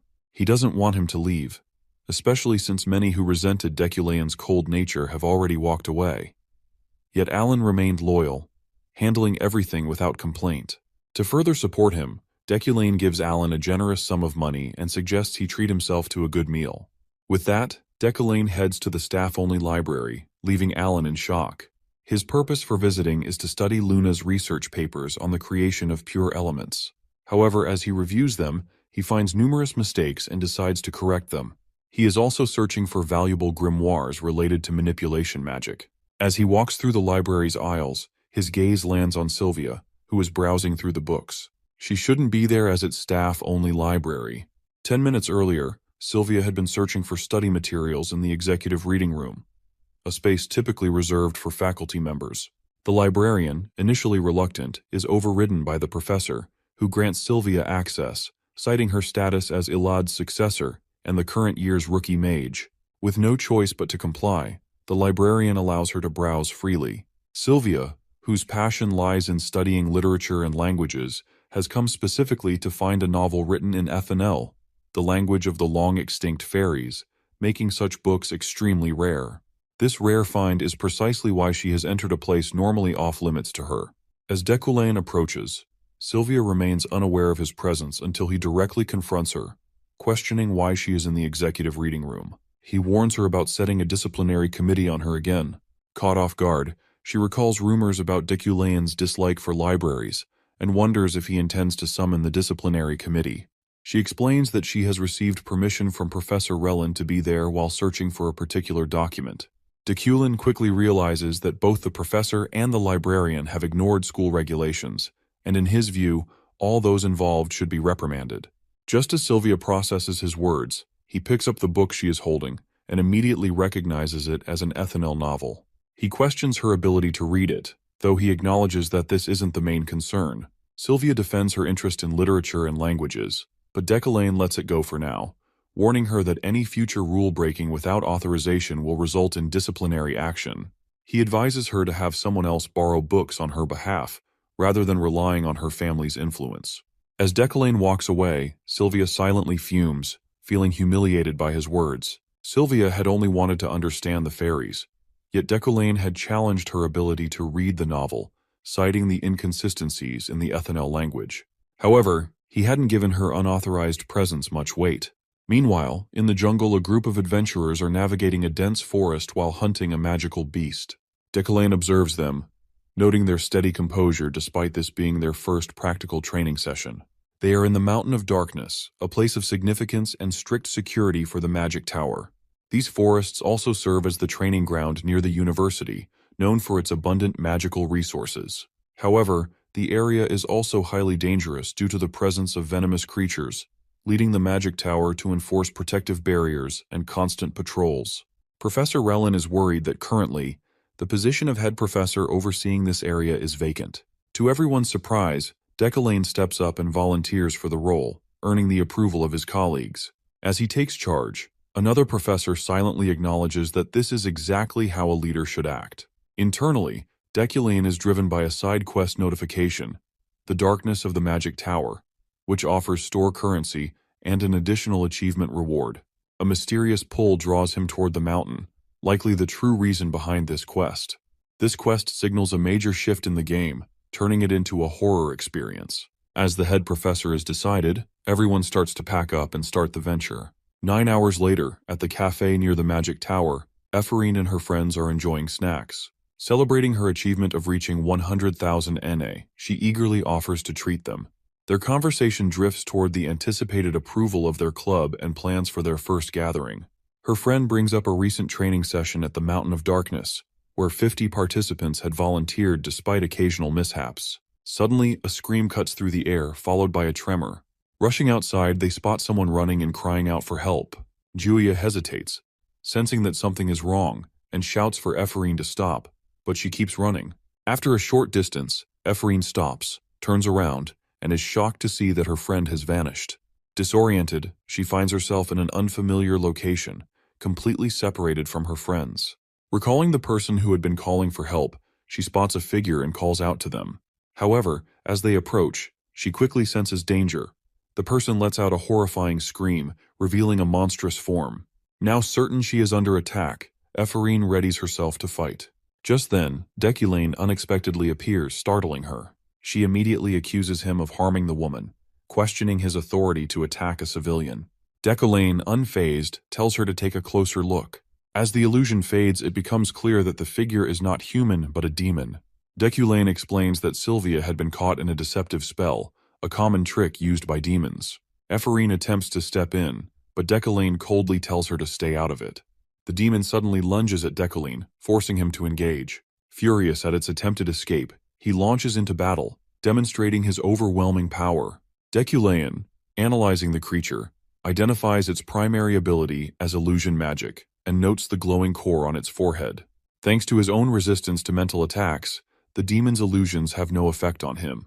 Deculain's blood boils with rage, a result of his inherited Eucaline lineage, one known for its exceptional strength in hunting demons. This bloodline not only purifies surrounding mana and enhances its quality, but also intensifies the user's aggression. The ancient legacy of the Eucaline line, feared for its relentless pursuit of demons, comes alive within him. Deculion, fully embracing his instincts, swears to destroy the creature. His fury surges as the monster demon charges at him with all its power. Meanwhile, Deculion just completes the side quest, earning store currency and officially defeating his first demon. With the Eucaline attribute now unlocked, he calls the creature filthy before finishing it off. However, upon closer inspection, he is shaken by its appearance. A realization strikes him. The presence of this demon is not random. It is a sign that the game, even without a player, is moving forward. The next day, in the university building, Ephorine wakes up disoriented and terrified, letting out a scream as she finds herself in a ward bed. The nurse beside her asks if she is awake. Ephorine vaguely remembers being in the forest but struggles to recall specific details. The nurse informs her that a demon had appeared at the Mountain of Darkness and that she had been caught in its illusion, causing her to lose consciousness. She was found and brought to safety. Much to her frustration, she learns that it was Professor Deculion who saved her. Looking at the clock, she asks what day it is, only for the nurse to shock her by revealing that she has been unconscious for 36 hours. It is now Wednesday, meaning she is already late. Spotting her two friends, Ephorine rushes to class, barely making it in time. Her friend, relieved to see her, expresses concern, explaining that she had visited the clinic while Ephorine remained unresponsive. As they settle in, they discover that today's lesson will be a special class. Moments later, Deculion enters, accompanied by Alan carrying a box. Ephorine, puzzled, wonders about his identity. Without hesitation, Deculion announces that this is Alan, who will be assisting him as a teaching aide. The students are surprised by Deculion's decision, as he was known for teaching alone. Many speculate that becoming his teaching assistant could be a way to build one's resume, though with Deculion, that seems unlikely. Ephorine is reminded of her father, who, despite his skills, was unable to secure a teaching assistant position at 30. She questions Deculion's sudden decision to take on a mage as an assistant. Deculion announces that today's lecture will be based on experience. The students, including Sylvia, are given a 3-hour task with a timer. As Ephorine begins her assignment, she can't shake the thoughts of her father's inheritance. She notices a similarity between her bracelet and Deculion's, making her question her father's past relationship with Deculion and his recent generosity. She resolves to complete the task. Meanwhile, Sylvia finishes in just 25 minutes and 15 seconds. Her peers are astonished, noting she didn't even take half an hour. Alan and Deculion observe silently, and after a brief moment, Deculion permits Sylvia to leave. Though relieved, Sylvia is filled with hatred toward him. Ephorine struggles with her task as time passes. One by one, Deculion dismisses the students once their 3 hours are up. Eventually, only Ephorine remains. She knows she is done for and slams her head on the table, trying to think of something.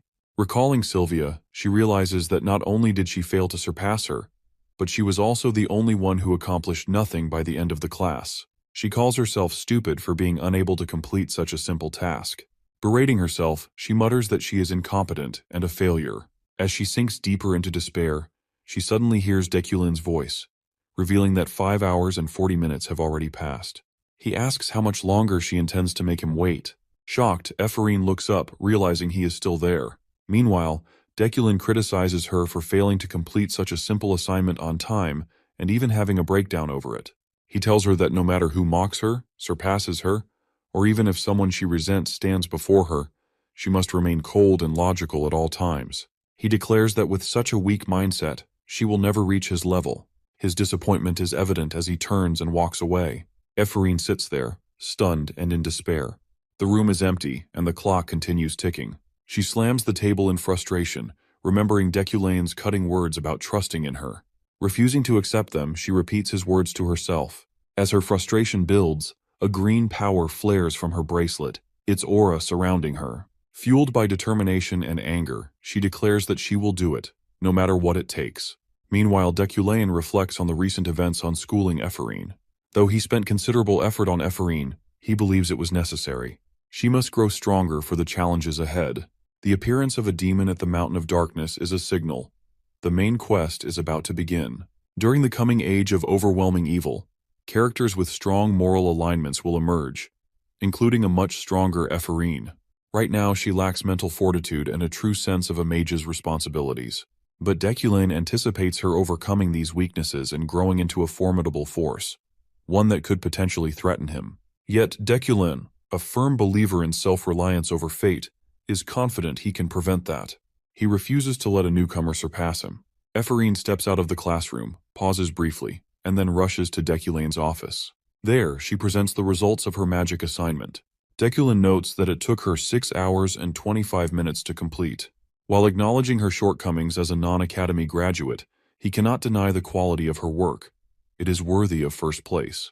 With this, a side quest is completed, granting store currency. Now that Ephraim has returned, Dekulin decides it's time to head home. However, as he walks, a white-haired man intercepts him. Dekulin recognizes him as Zeit Veron Bruggen, Julie's older brother and the head of the Freyden family to which Julie belongs. He is also the one who strongly pushed for Dekulin and Julie's betrothal.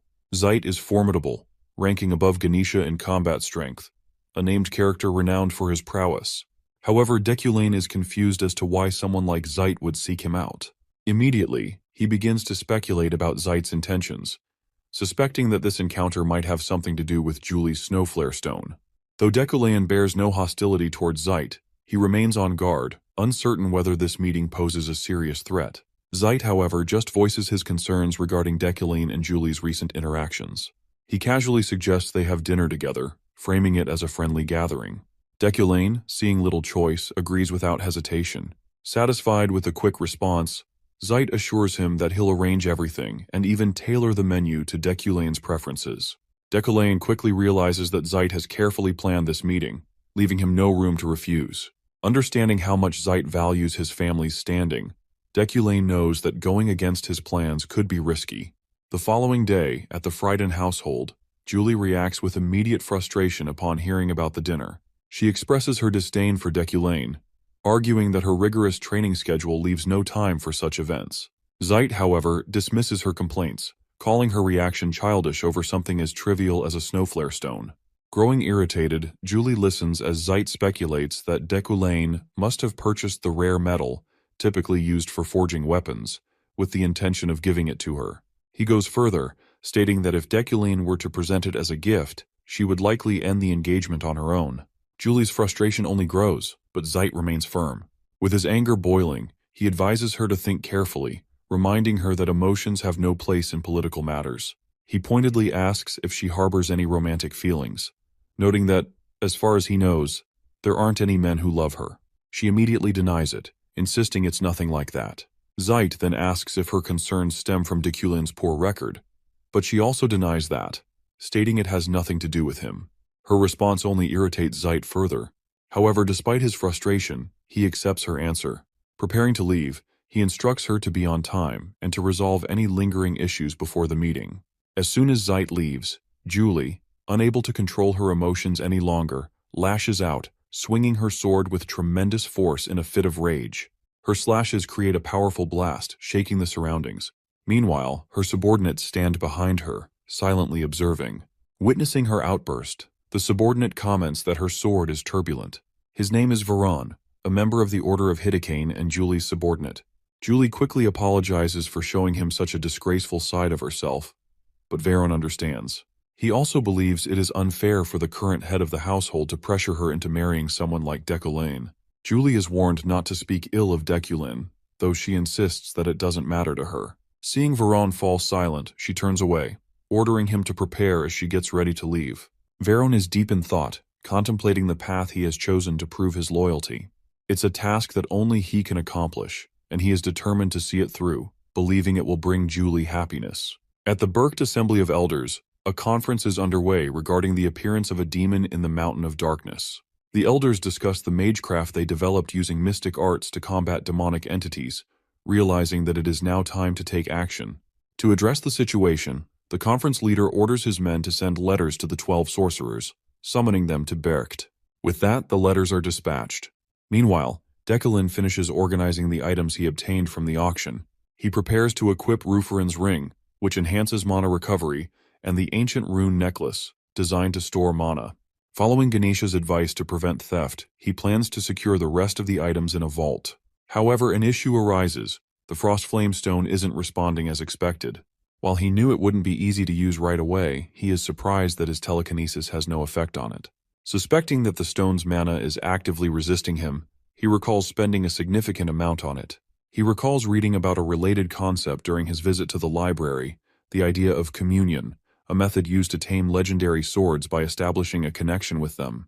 He wonders if this process involves forming an understanding of the sword itself. Deciding to attempt it himself, Decoulain reaches out to the stone. The moment he makes contact, a sudden surge of energy pulses through him. To his surprise, he successfully gains a 0.1% comprehension of it, increasing his mana by 300. However, at this pace, he estimates that fully mastering it would take at least a year, as it demands an immense amount of mana. Wondering if this slow progress is his only option, he sets the thought aside for now and shifts his focus to his upcoming plans. Reviewing his schedule, he notes the dinner arranged by Zeit. However, upon noticing the date, he tenses. This event was scheduled before he possessed this body, and in just 3 days, the death anniversary looms. Both events weigh heavily on his mind. When Decoulain arrives at the restaurant, Von Meschel, Veron is already there. Julie, who left earlier, should already be inside. Zeit greets her warmly, complimenting her appearance. Decoulain, catching sight of her, is momentarily taken aback. She looks stunning, a stark contrast to her usual battle-ready attire. He acknowledges the effort she put into her appearance, feeling a sense of admiration. Another figure stands beside Julie, having helped her choose the dress. Decoulain, focused entirely on Julie, hadn't even noticed him at first. Then, an unexpected introduction takes place. He meets Josephine, Julie's sister. She isn't just any relative. She is a named character he must tread carefully around. She's someone who would use any means necessary to get what she wants. In other words, she is a sociopath. She is the mastermind behind Shadow, an undercover intelligence network that operates behind the scenes and possesses strength comparable to that of Zeit. Her only real attachment is to Julie, and anyone who threatens her sister risks invoking her wrath. Decoulain understands why Josephine hasn't acted against him yet, but the way she watches him makes it clear. Her hostility is just beneath the surface, and if he ever crosses a line with Julie, she won't hesitate. As he steps into the room, Decoulain immediately recognizes the situation as a critical and potentially deadly obstacle. To navigate it safely, he must prove his sincerity regarding Julie. Zeit wastes no time and directly asks Decoulain when he plans to hold the engagement ceremony, reminding him that 3 years have already passed. Before Decoulain can respond, Julie interjects, but Zeit stops her, stating that the adults are talking. Decoulain is about to reply but hesitates, troubled by the immense aura emanating from Julie's sister. Looking at her, he declares that he is leaving the relationship entirely in Julie's hands, stating that if she doesn't want it, he will gladly accept her decision. Julie is visibly shaken by this statement. Zeit, concerned by how easily the engagement could be dismissed, voices his doubts, stating that the family heads won't approve of such a decision. Still trembling, Julie turns to the head of the family and requests a private discussion. Zeit thinks for a moment, then agrees, and he and Julie's sister leave together. Decoulain watches them go, trying to decipher Zeit's true intentions. Meanwhile, Josephine, holding a glass of wine, also wants to know what they are planning. Decoulain thinks about Josephine and realizes that she is using some kind of skill to listen in on the conversation behind the door. Given her earlier laughter, he suspects it was merely a distraction to conceal a listening device. However, he sees this as an opportunity. If he can convince Josephine that his love for Julie is genuine, he might be able to neutralize this dangerous situation. Looking directly at Julie, Decoulain begins to speak. He declares that he has already spoken his truth, leaving her confused. He insists that the engagement isn't something he can simply undo at will. At this point, things have progressed beyond their control. Growing frustrated, Julie questions his reasoning. She reminds him that before their engagement, he used her influence to arrange it, even negotiating with his family's elders by offering compensation. Julie's anger flares as she raises her voice. She accuses him of pushing her away from dangerous battles, pressuring her to abandon her pursuit of the Imperial Order and instead take charge of the Order of Hadakain, which operates under the Eucaline family's watch. She also brings up the rumors he spread about her after she refused. Her fury is evident. She cannot believe he is still resorting to these tactics. Decoulain acknowledges her words, admitting that he has knowingly manipulated her and forced her to stay, committing actions that cannot be justified. Julie, understanding Decoulain's resentment more than anyone, refuses to be deceived. She declares that she won't fall for his schemes. Decoulain concedes that he has held Julie back and admits the wrongfulness of his actions. She listens as he shifts his focus, pointing out that both her older sister and brother have overstepped their boundaries. If not for the weight of family reputation, they would have no reason to oppose breaking the engagement. As Josephine silently observes, Decoulain pushes his argument further. He tells Julie that if she truly wants to pursue her dream of becoming a defender, she must leave her family behind. Decoulain, with a disarming tone, admits that he lacks both honesty and loyalty, leaving Julie in shock. He confesses that he embodies the very opposite of the values she upholds, making him an unworthy match for her. However, instead of breaking off the engagement, he suggests they remain betrothed but never marry. This would free her from the web of complicated interests surrounding them. Though he wishes he could let her go completely, he offers his name as a shield until she is ready to pursue her dreams. He promises to wait, keeping the engagement intact. Julie, stunned by his sudden shift in attitude, demands to know the reason behind it. Decoulain assures her that he expects nothing in return, only that she smiles for him once a month. He declares that this is all he desires. His words leave Julie flustered, and even Josephine is momentarily taken aback. Decoulain knows that he only said what Josephine wanted to hear to avoid an unpredictable outcome. Yet he acknowledges Julie's reaction, finding her embarrassment unexpectedly charming. Smirking, he concedes that she has managed to win him over in that moment. Julie, furious, snaps that she won't fall for his tricks. She finds his words humiliating, but if he is truly being sincere, she wants to see more proof. Josephine, flustered, begins to wonder if Decoulain's feelings are actually real, and if that's the case, she decides to spy on them a bit longer. With that, Decoulain successfully avoids a death variable and gains 2 store currency. 3 days pass quickly, and the anniversary of a significant death arrives. Decoulain arrives at the cemetery in his car, making his way through with emotions stirring within him. The setting sun casts a golden glow over the overgrown grass and scattered tombstones.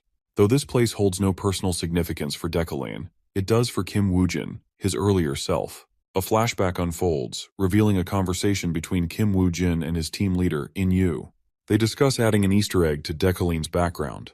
In-yu suggests expanding his story with the author's approval, but Kim dismisses the idea, arguing that it's unnecessary and would only add to their workload.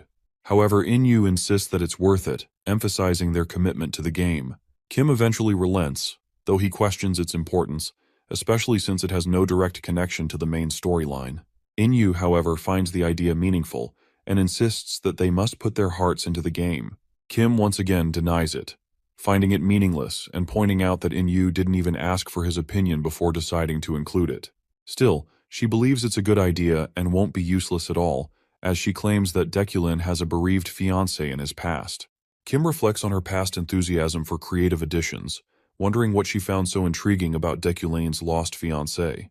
He contemplates whether it was done for their team's sake or simply a way to care for those around her. He also wonders what kind of joke was hidden within the Easter egg that had once made her laugh. Back in the present, Decoulain searches for any remnants of Kim Woo-jin's memories, hoping to grasp the full picture. He questions whether In-yu's choices were acts of brilliance or cruelty. Eventually, he finds a tombstone engraved with the name In-yu Ara Vaughn, and wonders why her name ended up there. It is then revealed that Decoulain's character was modeled after Kim Woo-jin, and In-yu had chosen to use her own name for Decoulain's deceased fiancé. Decoulain wonders if she ever thanked him for it. Kneeling before the gravestone, he reaches out to touch it, emotions overwhelming him as memories of In-yu flood his mind. He recalls her sweet voice whispering to him, the day she praised his drawings, the way she gave him his coat, the way she loved him, and the 7 years they had spent together. As Decoulain recalls his memories of her, tears continue to fall from his eyes.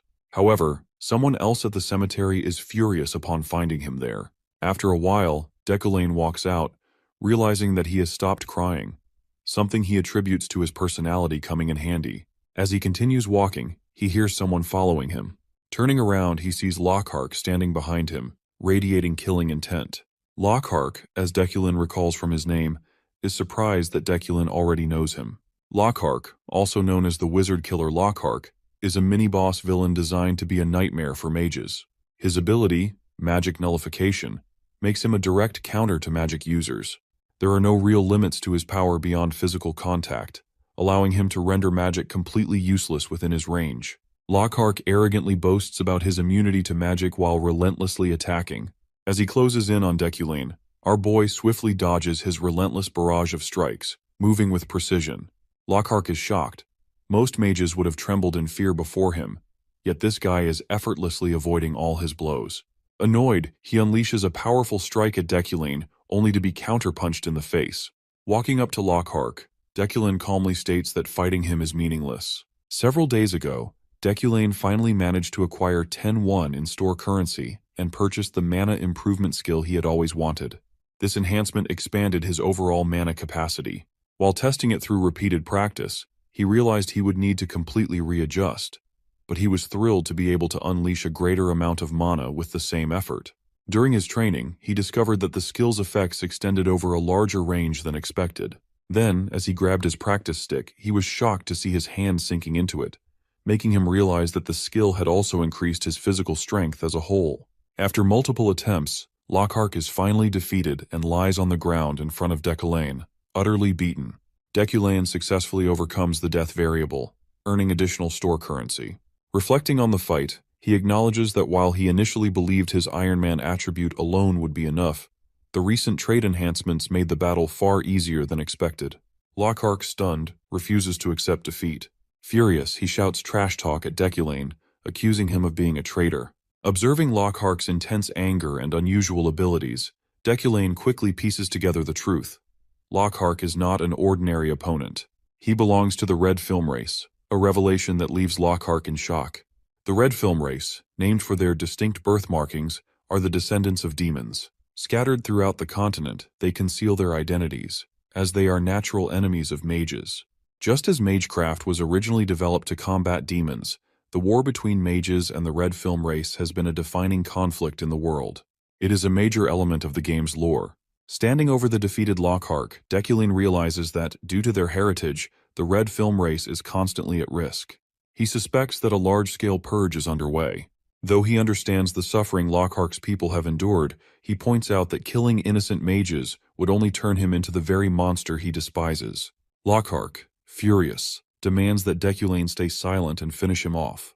Instead, Deculane surprises him by expressing his belief that the Red Film are not inherently evil. Lockhart, disbelieving, accuses Deculane of hypocrisy. Deculane calmly states that the only time he has ever lost control of his instincts was when he faced a true demon, something ingrained in his Ukulane's bloodline. For generations, his lineage has hunted demons, and the reaction is buried deep within him. This is pure instinct for Deculane, something he cannot simply overcome. He questions whether he is losing his dignity and composure in front of Lockhart, or if he is wavering at his provocations. Making his point clear, he states that the Red Film are humans too and that he can trust them. As the other inspectors arrive, Deculane swiftly knocks Lockhart out cold to ensure he can be safely arrested without resistance. One of the inspectors introduces himself as Ropa. While praising Deculane's incredible kicking power, he asks if he should kick the criminal a few more times for him. Deculane waves it off, saying it's fine. Then, using his magic, he uproots a nearby tree, shocking the inspector. Transforming the tree into a neutralizing rope, he hands it over and suggests tying Lockhart with it, as normal cuffs won't work. After that, Deculane asks if Ropa was patrolling the area, as he arrived quite early. This surprises the inspector, who explains that he came after receiving a report, which he assumed Deculane had sent. Deculane brushes it off, suggesting that someone else who heard the commotion might have reported it. With that, Deculane leaves, entrusting the situation to the officer. As he walks back, he feels relieved that he resolved the matter without bloodshed. That's a good outcome. He doesn't want to hurt anyone if he can avoid it. The following day, Yariel arrives at Deculane's training room to deliver a letter from Berkt, who has called for a meeting for the first time in 15 years. Accepting it, Deculane wonders if Yariel really came all this way just for that, as he believes it should be his duty to handle such matters. Opening the letter, he reads about the recent demon incident that took place in the Mountain of Darkness. The Berkt are summoning all mages for a meeting to discuss the situation. This marks the beginning of a new main quest for Deculane, titled Berkt's Call. The meeting is set for a week later, and he is permitted to bring one guard along. Yariel suggests that Jeff accompany him, but Deculane immediately refuses, pointing out that Jeff is merely their driver and has no idea how to wield a weapon. Despite this, Yariel insists that he should take a guard, as the journey to Berkt is known to be dangerous. Hearing her concern, Deculane is slightly surprised that she seems worried about him. Flustered, she quickly clarifies, rather loudly, that she only cares because she doesn't want him to die. With a slight blush, she offers to handle the matter of selecting a guard on his behalf. Declan agrees to let her take care of it. Meanwhile, at Freyheim's outpost, Julie is occupied with training young knights in sword fighting. A vice captain watches everything unfold, mumbling to himself about what course of action he should take. Suddenly, Varan responds to his thoughts, startling him as he hadn't even noticed Varan standing behind him. Taking a moment to calm down, the vice captain reveals that a commission has arrived for their order, but he is unsure if the captain will approve it. Varan encourages him to ask, but the vice captain hesitates, revealing that the commission involves guarding Deculain. In reality, the request is to protect the entire train he will be traveling on, as they knew that if it were only about guarding Deculain himself, it would likely be rejected. Varan, however, advises him to accept the commission, pointing out that successfully completing it would boost their order's reputation and improve their financial situation. Despite this, the vice captain still worries about Julie's reaction. Varan cuts him off, assuring him that their captain would never let personal feelings interfere with a mission. With that, the vice captain finally decides to approach Julie about the commission, while Varan lingers behind with his dark and unspoken expressions. Brecht, also known as Alpines, is a high-altitude, formidable region in the continent's north, commanding respect and authority at 3,500 meters. It's home to the Elders, a powerful group of mages. Every magic school across the land submits to their ideas here, with the magic tower playing a key role. But what really sets Brecht apart is the floating island of mages. Even the legendary mages have to follow the decisions made in this place. By the looks of its immense power status, Brecht takes the high honor of being called the magic world's central pillar. Even the rarely occurring summoning assembly every few decades is a great honor, also a mark of true renown for any attending renowned sorcerer. In spite of that, a summons to Brecht is a double-edged sword whispered to the mage's grave. Now that this man lets out a surge of man, the man's presence fills the area with oppressive power. Aside from that, the train to Brecht platform, normal life continues here, including the usual farewells and daily routines. While the preparations are in order, confirming the workers' details, the Anne assures everything is in hand. Aside from the silver-headed girl nodding in agreement, she gives away her approval for this. Just then, the silver-headed girl, who is assigned to handle this today, announces his arrival. A man with a sharp-suited demeanor, with his face utterly blank, enters the scene with a kid who is practically vibrating with excitement. This kid is totally wide-eyed to spot snow in April. He couldn't believe it was worth it. Out of nowhere, this girl steps in to inform the professor that from this point forward, the Order of Freyheim will be handling the guard dirty for the first half of the train. Professor struggles to keep a straight face when he spots Julie, completely losing it in a clustered panic. Her face switches really quickly from ghostly pale to bright red in mere seconds. Still, she stiffens up and reassures the professor that they will do their best to keep everyone safe and make the trip as smooth as possible. Right this moment, a flashback hits Julie, which kickstarts her total freak-out mode. She is barely holding it down. Professor's voice rings in her head, recalling the last time he advised her to try smiling once a month. In a full-blown panic French, this firecracker wonders if that's the right time to show off a big smile, a wide grin, or just a slight one. She is left thinking, what's the purpose behind this idiotic stunt? While the professor and her stand in awkward silence, the lot notices this crazy tension and gives respect to their captain. Even though she totally loathes his existence, she looks to be trying her hardest for his sake. Cutting down the fuss, Varan decides to show up finally, declaring to be handling their guard duty from this point on. The professor does a scan of Varan, the baddie who just pops up out of nowhere. He lets the big shot know he is tasked with keeping them in protection, while the other two are just here to win their respects. Laughing his head off, this comrade gives Varan a good, hard pat on the shoulder. He asks the dude to cut it out already. Then he drops a quick intro, revealing that it's Varan, the mighty, skilled man known by the whole order. He mentions this guy is dealing with their guard assignment while claiming they are in good hands. Not taking his word for it, Professor checks him out with his sharp eyesight. He could feel no special vibes coming off him, considering it could be just his overthinking mind tripping. Moving on, Varan describes the mages as having full-blown security, with one escort talked per cabin. Without further ado, he insists on assigning himself to their cabin. That settles it. Time for their departure. She wishes them a quick, nice trip. Then she bolts out of there, but a quick head turn while flashing a smile his way. This forceful grin might crack her face soon enough. Meanwhile, the professor is totally clueless about what's up with her. Her lackey wonders if Julie is right in her head. But the professor quickly realizes that this bimbo kept her word. Several hours later, he settles inside the train quite nicely. Professor informs Veron to catch a quick nap, as they have plenty of time to chill. At this thought, Veron decides to opt for a quick slumber.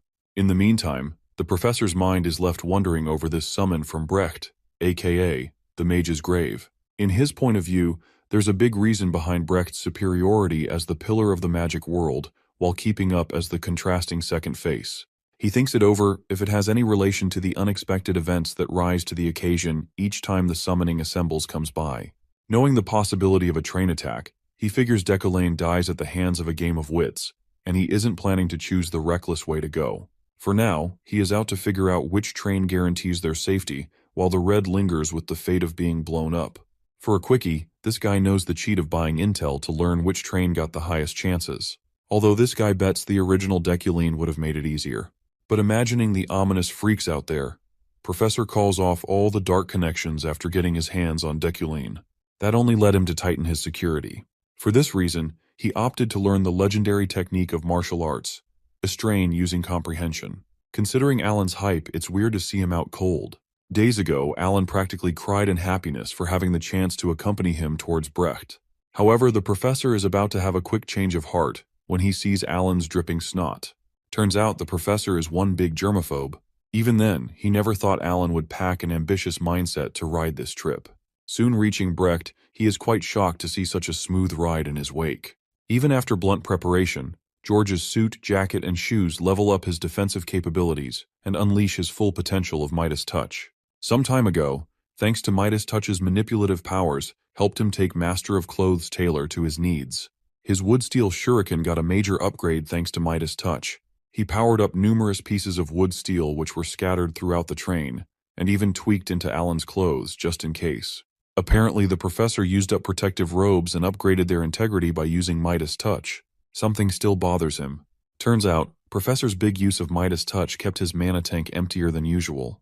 Preparations were necessary, but he would like it if nothing happened. He sighs in relief, as he craves that he would like it if things were super chill and nothing happened. But nothing goes his way either. Just then, the front of the train explodes in flames. Snowy peaks were passing by just about a few days before Decollane took off. This guy requests Blondie to put away her book for once. Brewing a small talk, he tends to ask if Blondie gets tasked with a buttload of assignments at the Magic Tower. Well, she nods at the first part, but she confesses to missing a few classes every now and then. This cranky lady isn't exactly thrilled about this whole situation, but this chill dude lets it slide, assuring her that it's all good. Her father even throws in a couple of praises to lift Blondie's spirits, acknowledging her works. Even though her mind is fixed on becoming an archmage, she still gives out her best. At that wild thought, Blondie scoffs, as she is convinced there is no future as an archmage if she can't even manage simple things. After this blunt conversation, she has no worries that concern Ephorine. Even then, she wishes to hear out Deculane's theories on this. Right about now, Blondie wastes no time in asking her father's legitimate reasons for planning this trip a little earlier. As Brecht's assembly is after a few days, so why such a rush? With a sigh, her father enlightens her that the importance of the trip to Brecht is nothing short of the graveyard of mages. All of a sudden, Blondie's newfound curiosity craves to know more. At that thought, her father lets her know that it's a legit story, while she always thought of it as nothing but a bedtime story. This hits her like a thunderbolt. Dropping the brutal truth bomb, he claims that each Brecht's summoning somehow takes the lives of mages. A few of them never make it back alive like 15 years ago. A total score of 11 tasted death. Taking a look back, he describes to Blondie that receiving an invite to Brecht is a testament to their family's prestige. Being chosen among 20 families, there is no backing out of this one. Not to mention, attending this event would totally carve their names in history books. But absentees are destined to face harsh expulsion from the regime. Not to mention, any absent family gets kicked out pretty quickly, and a new one takes their spot with no fuss whatsoever. That's when her father checks out Blondie's smarts, asking if she can pick an easy way to clear out the prestigious trash. Taken aback, she couldn't believe her ears. As it turns out, the infamous trip to Brecht is more than just an assembly, and does a quick job of dumping out trash. This ruthless game of ambitious sorcerers targets to take down the existing ones, carving their own path to prestige. That said, her father rests his case on explaining why choosing to travel early. Apparently, This dude's sources leak intel about a shady group scheming to ambush the late departing trains. As a precautionary measure, her father decides to take her along for the ride. This old man thought to let Sylvia know, so she could face the world's cruelty with a sane mind. Out of 12 traditional families, he believes that all the sorcerers must receive a penalty for brewing this nonsense. Without skipping a beat, he is quick to admit that straight-up dying on their way to Brecht is basically just like dying a magical natural death. A few days later, Alan and Professor enjoy their cozy slumber in the train with no care in the world. Right then, out of nowhere, a huge explosion snaps Veron and Professor back to reality, while Alan freaks out to spot a blinding light. Panic rises high as Alan has trouble speaking out his concerns. Without missing a beat, the little guy jumps a mile high in shock to spot the train floating in midair. As it turns out, the professor's quick thinking of using telekinesis took hold of the train and put it right back on track. While Astarn's martial arts were impressive, memorizing telekinesis before their departure came in handy. In the meantime, a bunch of creepers lurking on the train's roof are plotting a major heist, taking down a train packed with nothing but professors. But their huge payout keeps them motivated, and they are ready to strike. Diving in head first, the professor smirks at this bunch of morons who think they can take on him. Knowing these dumb fools picked the wrong cart to mess around, their luck just ran out. Just now, Professor wastes no time, pulling out shards of wood and steel. He stabs the thugs and lets them have a taste of death. Alan's jaw practically hits the floor in shock, so Professor knocks the kid out as it's time to rest. Without further ado, he orders Veron to evacuate Alan and other passengers to safety, as he has a bone to pick with these thugs. That said, he tosses the filthy trash out of the train. That said, he figures that Iron Man's 5 senses would easily map out the differences, but no time to overthink here. The professor gets on board to handle things here and sort this mess out later. He turns to the remaining thugs, letting them know they signed their own deaths today. While Veron stands guard to Alan, the professor gets their show rolling. Alongside lowering the explosive damage, putting the train back on track, and taking the thugs to their deaths, this all took a toll on his mana reservoirs. Left with 103657, everything settles here while Veron notifies of safely evacuating each passenger. Out of the blue, professors feel something is off about Veron. He cannot shake off this feeling that this dude's gaze is downright unsettling, but he can't blame this guy for having his guard up. Apparently that's not it. Just then, Veron's body erupts with the murderous intent of the villain's fate. This catches Professor off guard. Seeing this sneaky jerk unleashing his true colors, he can't believe he actually let his guard down. Thus, Veron admires Professor's survival tactics, but he is ready to kill him with his own hands. Things just got seriously creepy in here. With everyone out to safety, Veron fulfilled his duty, which left him to get his reward. That means it's time for Professor Deculine to say goodbye, as it's game over already. Caught at such a bad time, with his mana battery already running dangerously low, the professor is completely taken aback. He never imagined his own guard would lift a blade against him. That said, curiosity takes hold, and he tends to ask Veron if he is acting alone or if someone's pulling the strings here. When asked if Julia is the mastermind behind this operation, Vernon's fury goes off the roof. Boiling fumes, his murderous intent spikes as he glares at Professor, who got his breath numbered. That said, Veron orders Professor to quit mouthing his master's name from his filthy mouth. Dripping with fury, he warns Professor that any casual slip of the tongue might serve him much worse than what he has already planned. Even then, Veron thinks of Julia, as an upstanding knight who wouldn't go to such lengths. His eyes are filled with bloodlust, and he is quick to announce that he plans on killing the Professor himself for Master Julia. With a look that screams kill, Professor can't seem to pinpoint what's wrong with this dude. To top it off, his most trusted Freehium guy turned out to be a maddening rogue. That wasn't on today's agenda. A trusted member of Freehium everyone looks up to who went down such a path, much to their dismay. With the remaining 10, Professor wonders if he has a shot against this powered-up beast with nothing to lose here. Without a second thought, he quits wasting time, claiming to no longer serve him as his guard. Giving off a fierce glare, he lunges forward at full speed. His blade cut through the air with a lethal intent to kill. That totally surprises Professor, leaving him no choice but to cancel telekinesis on this train. Just like that, the train goes off balance. Somewhere else, Sylvia's servant knocks on the door to see if Lady's ready to try out Brecht's special snow cone. Without wasting another breath, this girl tells Sirio, the Elade's family, to eat it all. Aside from Professor Deculine and Rewind, Sirio claims that everyone has arrived. Sirio tends to ask if Sylvia is on hold for someone important. but no words come out of her mouth as Sirio leaves her be. After that, Sylvia takes a trip down memory lane. Feeling a pang of guilt, she watches the whole thing from a distance. The day she visited her late mother, Cielia von Elemen Ilade, was just another normal day. She poured her heart out and kept ranting about her school life and how this one teacher, Deculain, gets on her nerves. His never-ending assignments are a pain in the head, and he possibly thinks of himself as the only professor alive or something. But just then, a faint sound interrupts her chatter. Curiously, she peeks around the tombstones only to spot Deculain's noble posture. Deculain never gave off the vibes of a mourner, but Sylvia is totally thrown off to see him taking his time out to visit a grave. Honestly, he is full of surprises. Just as then, Sylvia's jaw hits the floor to see a teardrop sliding down Deculain's cheeks. She is rendered speechless by the sight of a tear falling from Deculain's eyes, breaking his nearly perfect picture of his icy demeanor. The icy, cold Professor Deculain cries, and Sylvia's entire perspective of him shifts greatly. At that moment, she couldn't see the high and mighty, arrogant professor, but someone who had lost someone dear to him. His tears look like shooting stars that live rent-free in her mind. That's when her father's intel crashes back into her thoughts. She recalls a shady groups scheming to attack the late-arriving trains. Growing anxious as Deculain hasn't made it to Brecht yet, she recalls his lecture notes. That motivates her to try out something, so she whips out a magic stone. Clutching this medium, she plans to make something out of this. Considering magic's 3 attributes built by using the caster as the source, she owns 3 primary colors of magic already. Channeling her mana, she shapes the magic stone into a bird. Swift. With a silent command, she passes her intentions, hoping it to be Sylvia's set of eyes. Swift takes a quick flight, ready to show her everything. Meanwhile, Professor Deculain is barely hanging in there with a few broken bones. Other than that, the train luckily didn't slide to the ground. Thanks to Iron Man, it would take a little time until he recovers soon.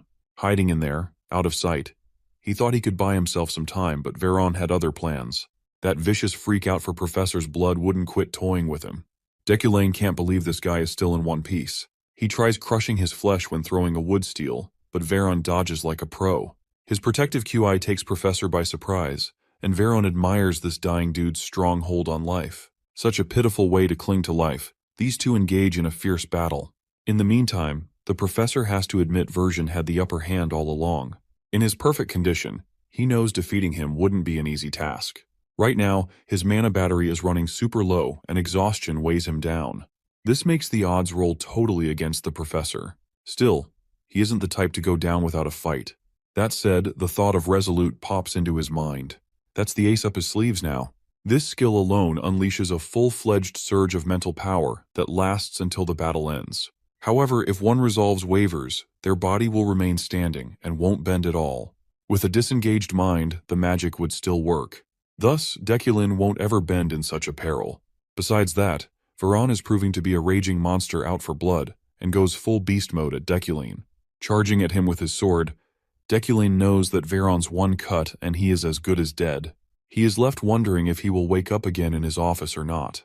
Suddenly, a splash of blood paints the whole room red, and Swift races to the crash site, as Sylvia's set of eyes. Veron's wild instincts go into overdrive and his mind goes haywire for vengeance. He leaps into action, ready to settle this once and for all. But something unexpected halts him in his tracks. A sudden interruption catches Veron's attention. He takes notice of the space around him wavering unnaturally, making him lose his footing and lower his guard. In that instant, Deculain's little trick plays out perfectly as he catches the lad off guard. In a flash, Veron's hand is suddenly split and thrown away with a fountain of blood. Letting out a blood-curdling cry, his screams cut through the chaos. But Deculain, still unsure of what just happened, knows one thing. It's time to end this battle. With the very last pinch of mana, he tosses a wood-steel weapon, knocking Veron further off balance. Fallen on the edge of the train, his life hangs at the doorway by a dagger, clinging to life with his leftover hand. Right then, Deculain steps out with the smirk of a victor. Veron, gasping for breath, demands to see his cards. He wishes to know what sort of trickery Deculain pulled at the last to flip the tables around. But even Deculain has no clue what happened. However, now that the fight has reached this end, Deculain finally sees a chance to get some answers and hears out Veron's reasons for killing him. Deculain is looking for answers, and he is fully aware of never having any beef with Vero. Thus, it doesn't make sense for him to go this far. Verone lays it out straight that Deculane wrongs his liege and committed unforgivable sins. That kick starts his brain into thinking if it's all for Julia.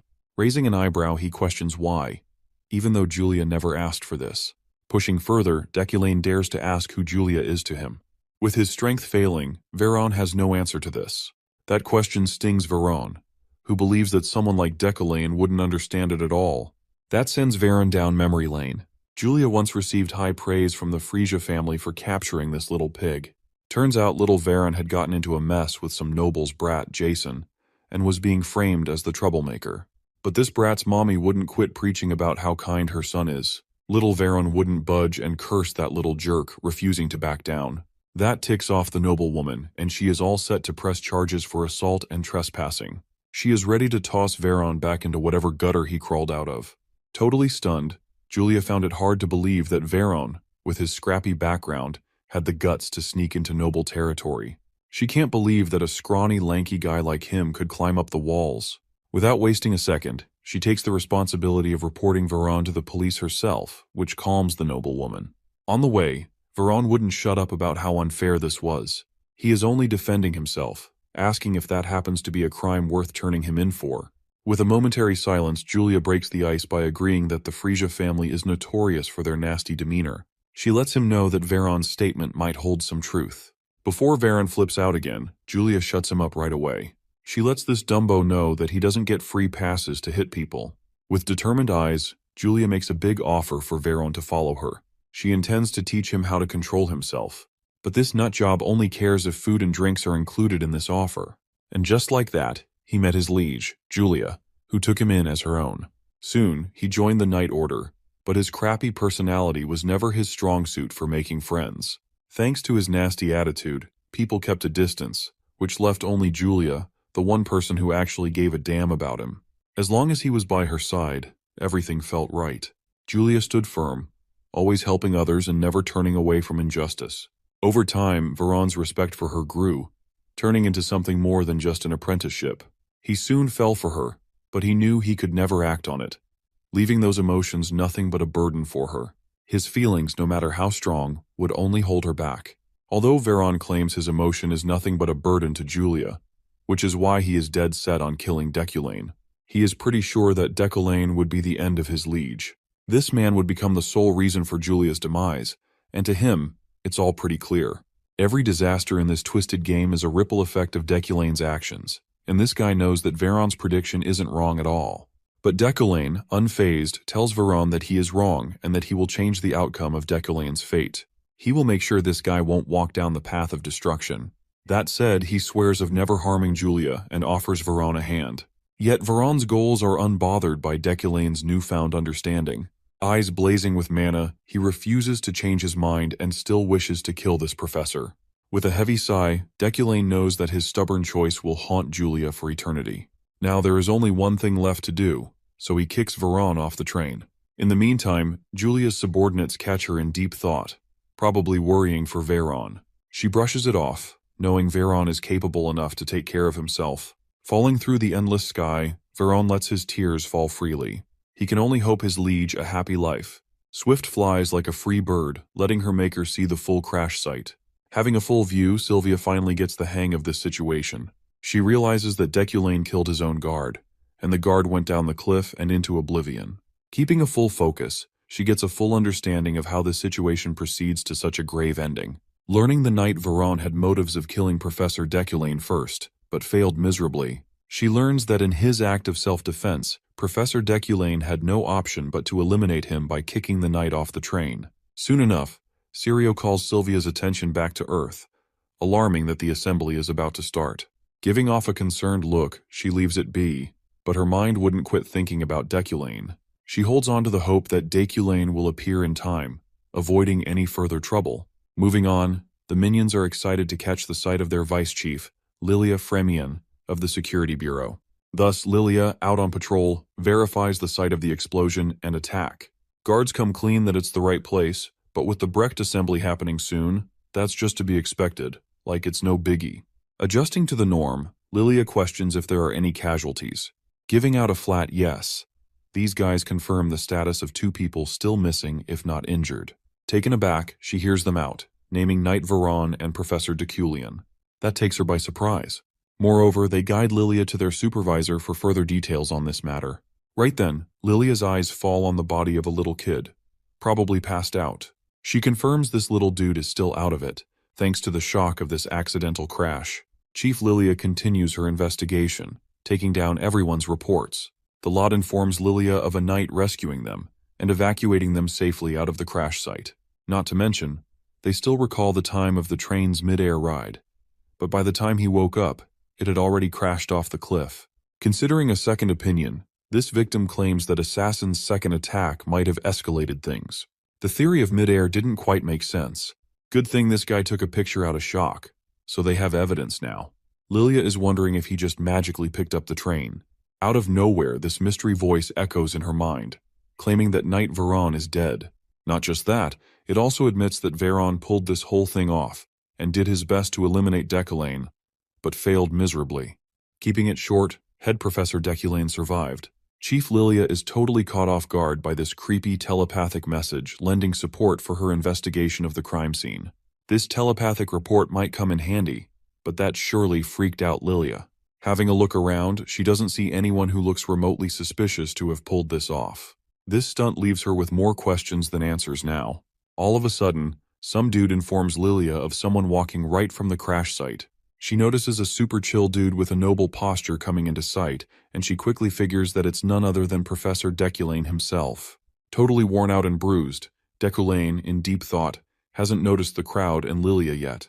He is aware that the strange happening hadn't happened at the exact moment. He would have been dead meat. Just like that, he would have been known for being taken out by some nameless knight of all people. Not to mention, he would have lost the opportunity to figure out what or who saved him back then. Like Veron, he would have ended up at the bottom of that cliff, forgotten and powerless. The realization hits hard that he stood no chance against Veron. He felt utterly powerless against his own guard. But the real question lingers in his mind. Who in the world saved him back then? Without skipping a beat, Lilia calls for Head Professor Deculian's attention, verifying his safety. With a quick intro, she claims to be the Lilia Fremien from the Security Bureau. Thus, she lets him know that he has to fill out the report to help the investigation process. Ignoring her blabber, Deculian asks for what time it is, and she mentions 3:30. While he is in a much deeper thought to figure out, he is spared 6 hours to make it back in time. Out to do her duty, Lilia gets down to discuss what has happened so far, but this professor is not even the least bit interested. Instead, he tends to ask her if this is the only way to Brecht. That ticks her off, but she answers to Deculian that there is a road and sea route to Brecht. Then she gets down to questioning him about a few things. But Deculian vanishes in a blink. When asked, no one, not even the workers, had a clue where the professor disappeared. Lilia figures out that Deculian has pulled off a speed spell to slip away her grasp. After everything, blocking the train, telekinesis, fighting assassins, and taking on Veron, this dude still packs enough mojo. She can't believe this man had enough juice left to cast Accelerate Magic. That's a high-class spell. That pisses her off, confirming that Lockhart was right about this guy. Meanwhile, at the Brecht Assemble, the hall is packed, and it's 9:30. Sylvia still waits for Deculian's return. The host, all formal and out of sight, thanks the attendees for answering their summons. Then, out of nowhere, a monstrous surge of mana totally creeps out Sylvia, who is quick to notice that is none other than Dezekton, the great leader of Brecht, a living legend who had abandoned the outside world on his own terms. Looking at him, she knew to challenge the Archmage title, she had to reach his level. Now the roll call starts, marking the attendance of Giltheon of the Illid family, Ethansik of the Bran family, Barun of the Veorad, and Helm of the Rewind. Just when Eucline of the Deculian family's name is called out, silence flows to the table, with zero response. The host decides to call their names 3 times, and if no response, then this family will face elimination from the 12 sorcerers.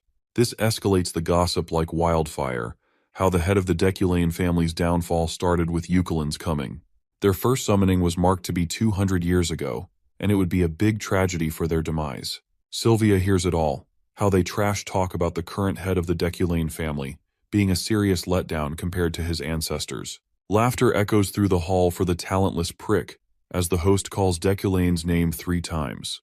Right about now, the host is about to move on. The doors burst open with a force that silenced the room. Standing there, Eucline of the Deculian family marks his attendance, catching everyone off guard. The meeting that had started in shocked silence progressed smoothly and swiftly. The first item on the agenda was the demon that had appeared in the Mountain of Darkness. It was discussed with no opposition. Ethansel, the presiding head of divinity and head of House Bran, expressed her opinion. She wanted to put more eyes on the matter regarding a demon appearing near the capital. She proposed that each school cooperate with the church and that mages be dispatched into suspicious regions. Everybody agreed, and the meeting proceeded with their first short break. Declan took a deep breath of exhaustion. He ran like crazy to reach Berkt as fast as he could. He could not afford to be late. Now he is devoid of mana or stamina in his tank. Despite his fatigue, his outward appearance hasn't been impacted. He still looked as slick and composed as ever. Deculin's noble traits and attributes are annoyingly incredible. As the council petered out of the round table, a certain someone called the professor with a worried voice. It was the teary-eyed Alan who had just arrived. He apologetically asked if his boss was all right. He was told to wait outside since he arrived when the meeting had already started. The professor assured him that there was no need to worry. After that suspicious interaction on the train, Deculain can no longer think of this child as innocent anymore.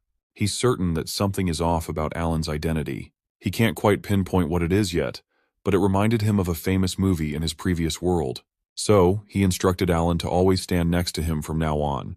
Keep your friends close, but your enemies closer. He wants to keep a closer eye on Alan going forward. He is determined to find out what this pipsqueak really is in due time, no matter what. After the short break, the council convened to go back to the round table of discussion. The next agenda on the docket is one of grave importance and controversy. They must figure out what to do about the blood-shroud sorcerer who had been killing mages. It is a sensitive topic, so this won't be concluded as easily as the previous agenda. The head of the Veorad family, Vethan, made a big show of smacking his hand against the table and giving an impassioned speech. He views the blood-shroud race as cockroaches who have been secretly breeding and laying eggs within human society, corroding human lands. Ethansel, head of House Bran, immediately opposed such distasteful comments. Besides, they do not have the means to differentiate blood-shrouds from other races at all. Vethan proposed that they could just invent a method using the paltry clues they have about the race's features. He believes eradicating these cockroaches is possible with the power of the Imperial Magic Tower. Deculin maintained his silence. He knew that opinions would clash from the start, but it's getting heated too fast. As far as they know, blood shrouds can recognize one another, and they are gathering forces in secret. That must mean that they have a power structure and a leader at the helm. Vethan fears that they are scheming about something sinister. Ethansel refused to buy into this fear-mongering based simply on Vethan's delusional speculation. The silent majority held their tongue, but they quietly agreed with the rambling madman. The notion of a blood-shroud figurehead hiding and planning makes them feel uneasy and disgusted. They were in this situation 60 years ago, and the council's indecisiveness cost them the lives of countless mages. The tension in the round table was so thick that you could cut it with a knife. After what seemed like a lifetime of silent stalemate, Giltion von Ludwig Illide spoke up and tossed the ball to Deculain of Uklein. After all, the professor came from a long line of great exorcists who stood at the spearhead of eradicating demons since time immemorial. As someone from the present, Deculain is well versed in these types of situations. Blind hatred always leads to unnecessary grief and misfortunes. Setting the bleak future aside, suppressing the blood shrouds right now would be plainly wrong. Even if he can't stop the council's vote, he can always just delay their decision to the best of his abilities for the sake of the future main quest. The world had already branded the blood shrouds as the common enemy, a blunder for sure. So Deculain spoke up. While it is true that long ago the blood shrouds were viewed as humanity's enemy, reviewing every single piece of literature pertaining to the war would make it clear that all the bloodshed stemmed from a simple misunderstanding. Vethan grimaced upon hearing such a ridiculous statement. Deculain continued that 237 years ago, during the Rodrin witch incident, Rodrin was falsely accused and punished. From that incident, the Great Suppression occurred, leading to the death of countless blood shrouds. Refusing to accept the injustice, they retaliated. More blood was shed from both sides, and the cycle of violence continued. In Deculin's cold and fact-driven eyes, the incident 60 years ago simply got ugly because of politics. Some greedy pig discovered a mana stone mine in blood shroud lands and made up some ridiculous accusations to seize the precious resources. That greedy pig was one of Deculain's ancestors, a Uklein. Vethan had long since closed his ears, blinded by his rage. He is certain that those cockroaches are born with demonic energy coursing through their veins. The Uklein family should know that better than anyone. Decolin resented that implication. His family's tradition is hunting demons, not killing blood shrouds, no matter how hard Vethin tries to conflate those two different things. The professor asked that rambling man if he could take responsibility for all the heinous shit he's been spouting since earlier. Accusing humans of being demons is a serious crime. The one spouting such hateful rhetoric can easily be indicted of being the thing they hate most. With Vethin Veyorad stomping away like a child who didn't get what he wanted, the first meeting wrapped up inconclusively. The Blood Shroud agenda was moved to the next day.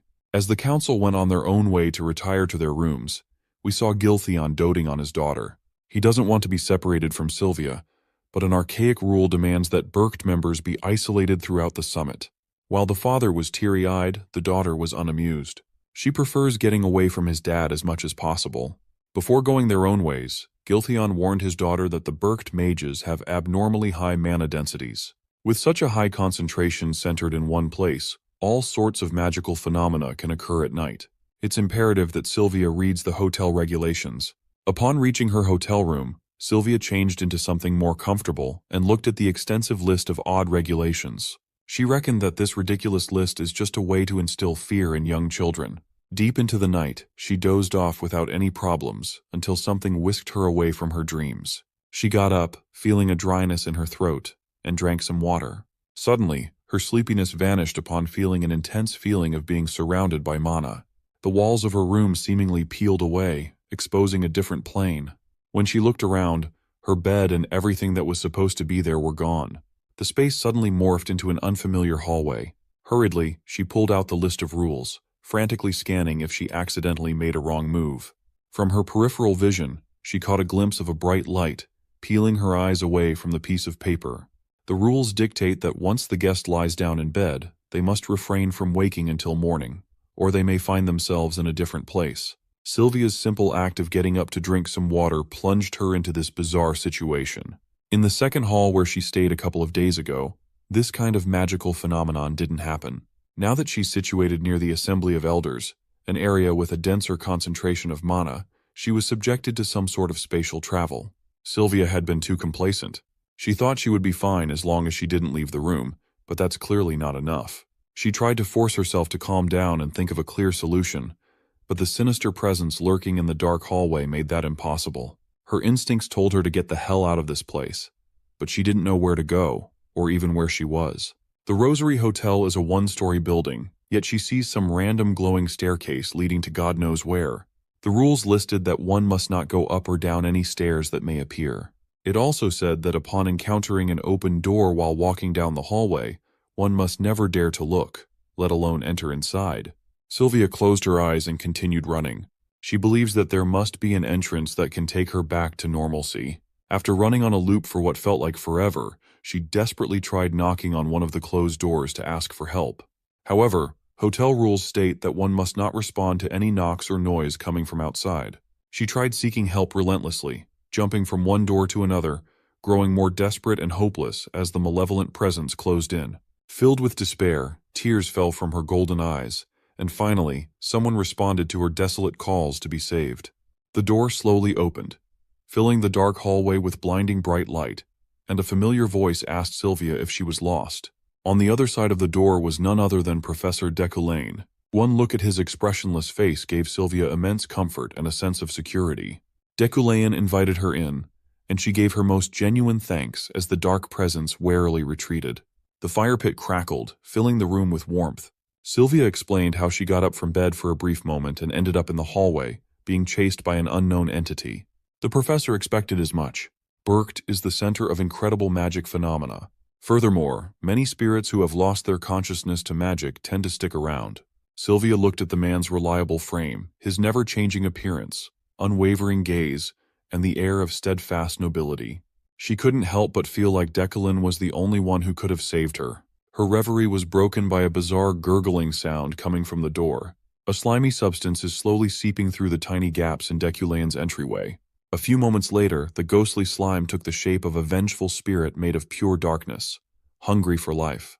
Decoulain didn't seem to mind the uninvited apparition and simply told his student to stay still. Suddenly, two pieces of minerals flashed past her. They danced in the air swiftly and forcefully dispatched the apparition without trouble. Upon being torn apart by the telekinetically controlled weapon, the apparition lost the stability of its form. Once the pair of minerals stopped in mid-air, Sylvia was awestruck by how such a feat was even possible. She had never seen the subjugation of roaming ghosts before. Deculin explained that he used a type of specialized magic designed to kill, which is nothing to be particularly proud of. After all, magic was not created with the sole purpose of killing. Hearing him say such noble words after saving her from such a hopeless plight tugged at the young woman's heartstrings. She felt compelled to show the man what she was capable of. So, she conjured a flowing flame that made the professor look away from the book he was reading to Aura Farm. Next, Sylvia displayed her raging lightning. Then we moved on to metallization, forming flower-like figures made of pure metal. With a blue hue, she also showed off her beautiful goblin fire. After showing the professor the spells that she was most proud of, Sylvia pouted at the fact that he barely even paid attention. Trying to get his attention by going in the opposite direction and doing something half-heartedly, she summoned a glittering light. It seemed to work. Deculin calmly corrected the tiny bit of instability in the air magic circle she embedded into the fire, and the result of the adjustment was stunning. Now that he's got the professor's attention, Sylvia steeled her resolve and asked the professor what's holding her back, her weakness. Hearing such a ridiculous query, Deculin turned his eyes back to his book and advised Sylvia to figure out her flaws by herself. Like a child, Sylvia protested that he helped Ephorine to correct hers. She was mistaken.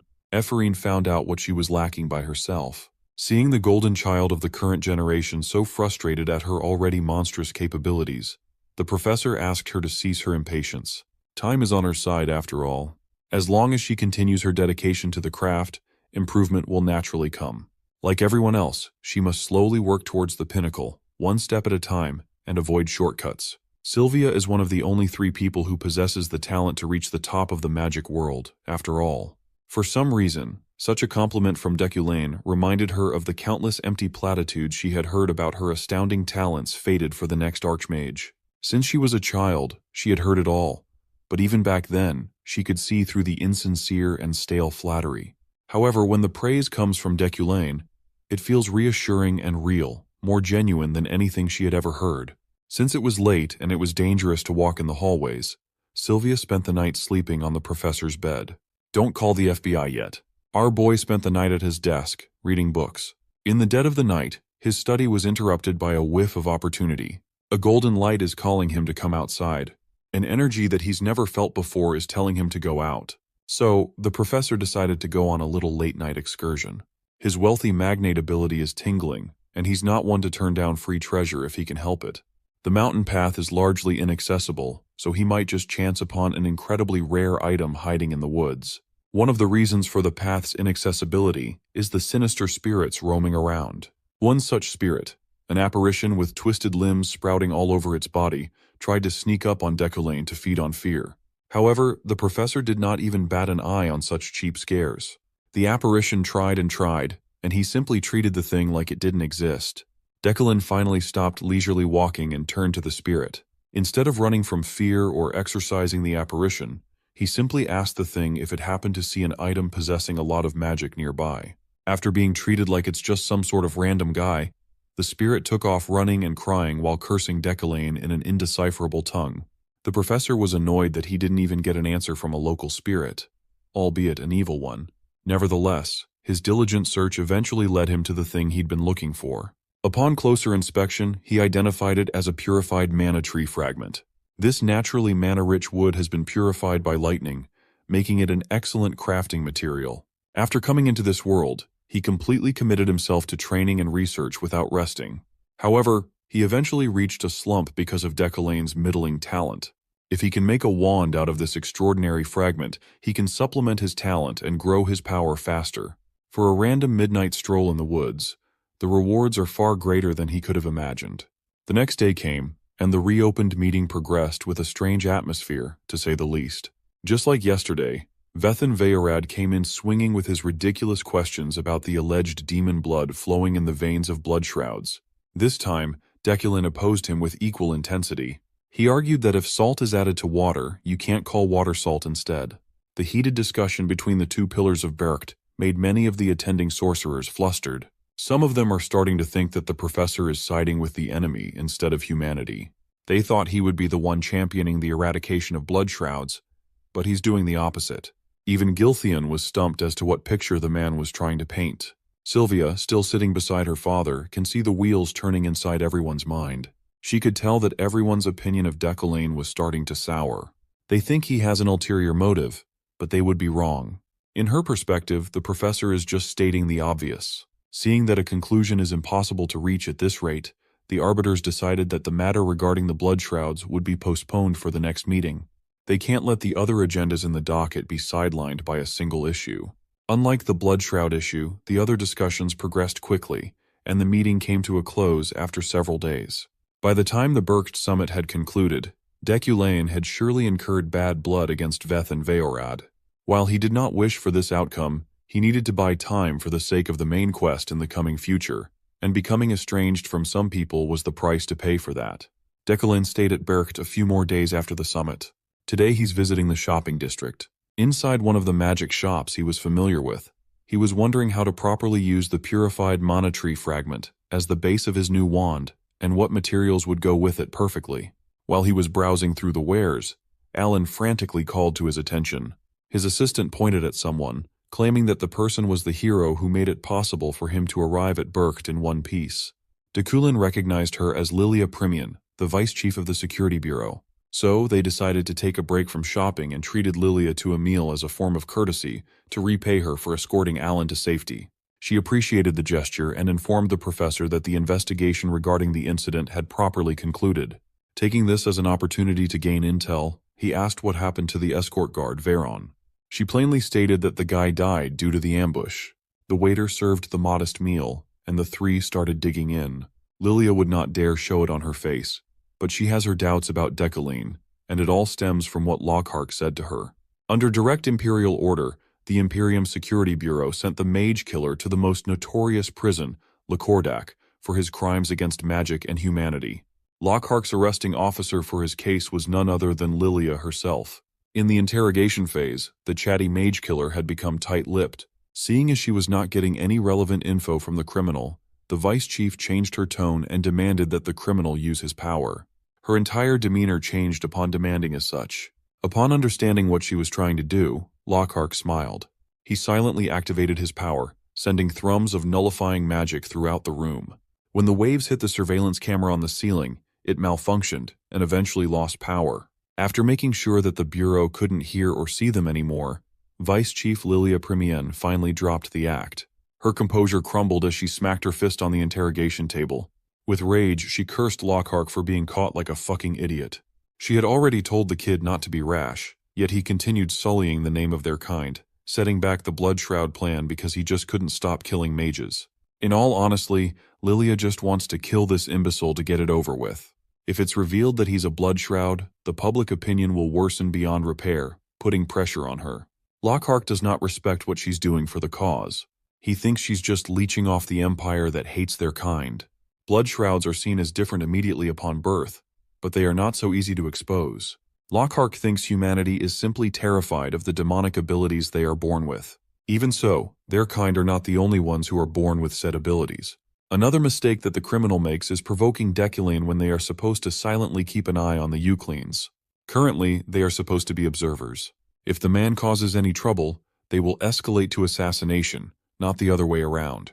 Upon hearing that the Blood Shrouds are thinking of killing Decollane, Lockhart uncharacteristically calls the man a true noble who should not be touched. Lilia was puzzled. What kind of true noble would have a mountain of criminal cases against him filed in the Bureau? However, the man that Lockhart saw had the grace of affirming that Blood Shrouds weren't demons, but humans. His eyes portrayed not a shred of doubt and only righteousness. The criminal genuinely believes that if there were more nobles like Decollane in this world, then their kind would not be forced to hide their identity anymore. They can live alongside everybody else. He didn't even kill Lockhart, even though he knew of his origin. He had the power and the law to back him up, yet he stayed his hand. Even though Lockhart is not one to joke around, Lilia still refuses to buy such horse shit. The Euclane family stood at the forefront of slaughtering and oppressing their people after all. The criminal argued that if they start treating the descendants of said ancestors based on the crimes of the past, they would be no different than demons. Realistically speaking, Lilia won't be able to stay in a position of power without getting caught sooner or later. However, she's confident in her ability to blend in. Humans and blood shrouds are indistinguishable from each other after all. The only glaring distinction is a certain food that blood shrouds cannot eat. Changing the topic, Vice Chief Lilia heard murmurs about the Emperor's worsening health. Someone new will soon be appointed to take the throne, and they have no idea how the new Emperor will view blood shrouds. They must lay low. For now, Lockhart will be locked down in Lacordac. Back to the present, Lilia chewed on her steak while eyeing this so-called true noble with utmost vigilance. No matter how hard she looked, all she could see was some annoying aristocrat. Suddenly, an uninvited guest walked up to their table, and the pungent smell of alcohol assaulted her nostrils. Without taking his eyes off his plate, Deculain nonchalantly dismissed the drunkard without sparing a glance. It was the annoying brat, Ilhelm von Garion Rewind. Even after being shooed away, he insisted on staying and giving Deculain a piece of his mind. While the confrontation was happening, grim news hit the Order of Freyheim. Julie von Diafrieden was just informed of the fate of one of her most valued knights. Hearing that Veron had perished during the escort mission to Bercht shook her to the core. She stood up and ordered her men to get ready to depart. Julie wants to hear what the hell happened from Deculain's mouth. Back in the restaurant, Vice Chief Lilia awkwardly stopped her meal upon Ilhelm's midday drunken intrusion. She recognized the brat as the current head of the Rewind family. Caught in the middle of two opposing powerful noble clans, she was confused, to say the least. Ilhelm wanted to get some clarity about Deculain's odd stance in the meeting. He can't wrap his empty head around it. He wanted to know why a U-clan would side with the Blood Shroud so vehemently. Overhearing such a bombshell, Lilia almost let her real reaction show. Ilhelm remembers this peer of his, declaring that he wanted to annihilate those Blood Shrouds before. So what changed? Even before that, Deculain always blabbered on about how such lowly species should not have the right to live at all. Furthermore, he published a paper condemning blood shrouds at the university. Ilhelm tried to get a rise out of the professor, accusing him of finding a blood shroud slave to perhaps conduct research for such a talentless hack. Surprisingly, Alan defended his boss vigorously. Carefully dabbing his lips with a napkin, Deculain instructed his assistant to pipe down. It's all good. They simply shouldn't waste words against a man with a brain akin to rotten cheese. Such a surface-level line of thought is obvious to come from someone like Ilhelm. Ilhelm took the insult pretty well, all things considered. He just reminded Deculain that there are only 3 months left until the university's research presentation. Everyone will see if the professor's shit talk is all for show then. Vice Chief Lilia tried her best to stay calm upon hearing a string of ridiculous revelations. Why would a U-clan make an enemy of everyone else by siding with the Blood Shrouds? She could not believe that the man with so many pending criminal charges in the Bureau would do such a thing. Maybe Lockhart's last words before being thrown to prison have their merits. The seed of Deculain had been successfully planted inside the mind of the Security Bureau's vice chief.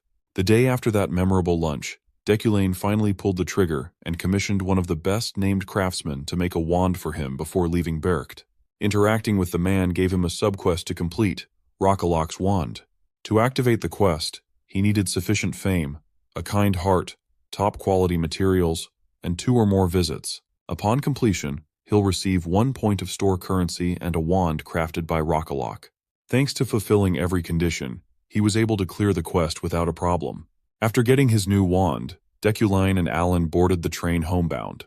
On the way back to the Empire, they shared the same carriage as the raging noble, Vethan. The guy did not bother hiding his hostility at all.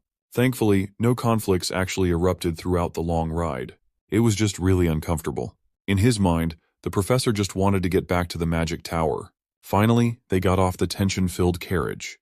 There's only 1 more train transfer left, and they will soon see different scenery other than snow. On the platform, the whole Order of Freyheim, led by Julie, had been waiting for them to disembark. Without pleasantries, she directly asked her fiancé about the ambush and threw him some polite words for making it out safely. It's obvious that she had already heard about the news of Veron's passing. While Deculain doesn't know what version of the story the Order heard, it's obvious that they are not happy that he is the only one who survived, unlike their colleague. Julie, on the other hand, looked and sounded devastated. She heard that Deculain and Veron worked together to save the civilians. So she just wanted to ask one more question. She simply wanted to know what Veron's last moments were like. Julie's grieving and expectant eyes met Deculain's. For a moment, the professor did not know how to respond. Before today, he was planning to tell her everything. The truth, the whole truth, and nothing but the truth. He was prepared to recount how Veron tried to kill him, and that things ended up this way after a bloody fight. He wanted to be truthful to Julie, at the very least. But now that he's standing in front of her, seeing the grief, Deculin can't seem to bring himself to say anything.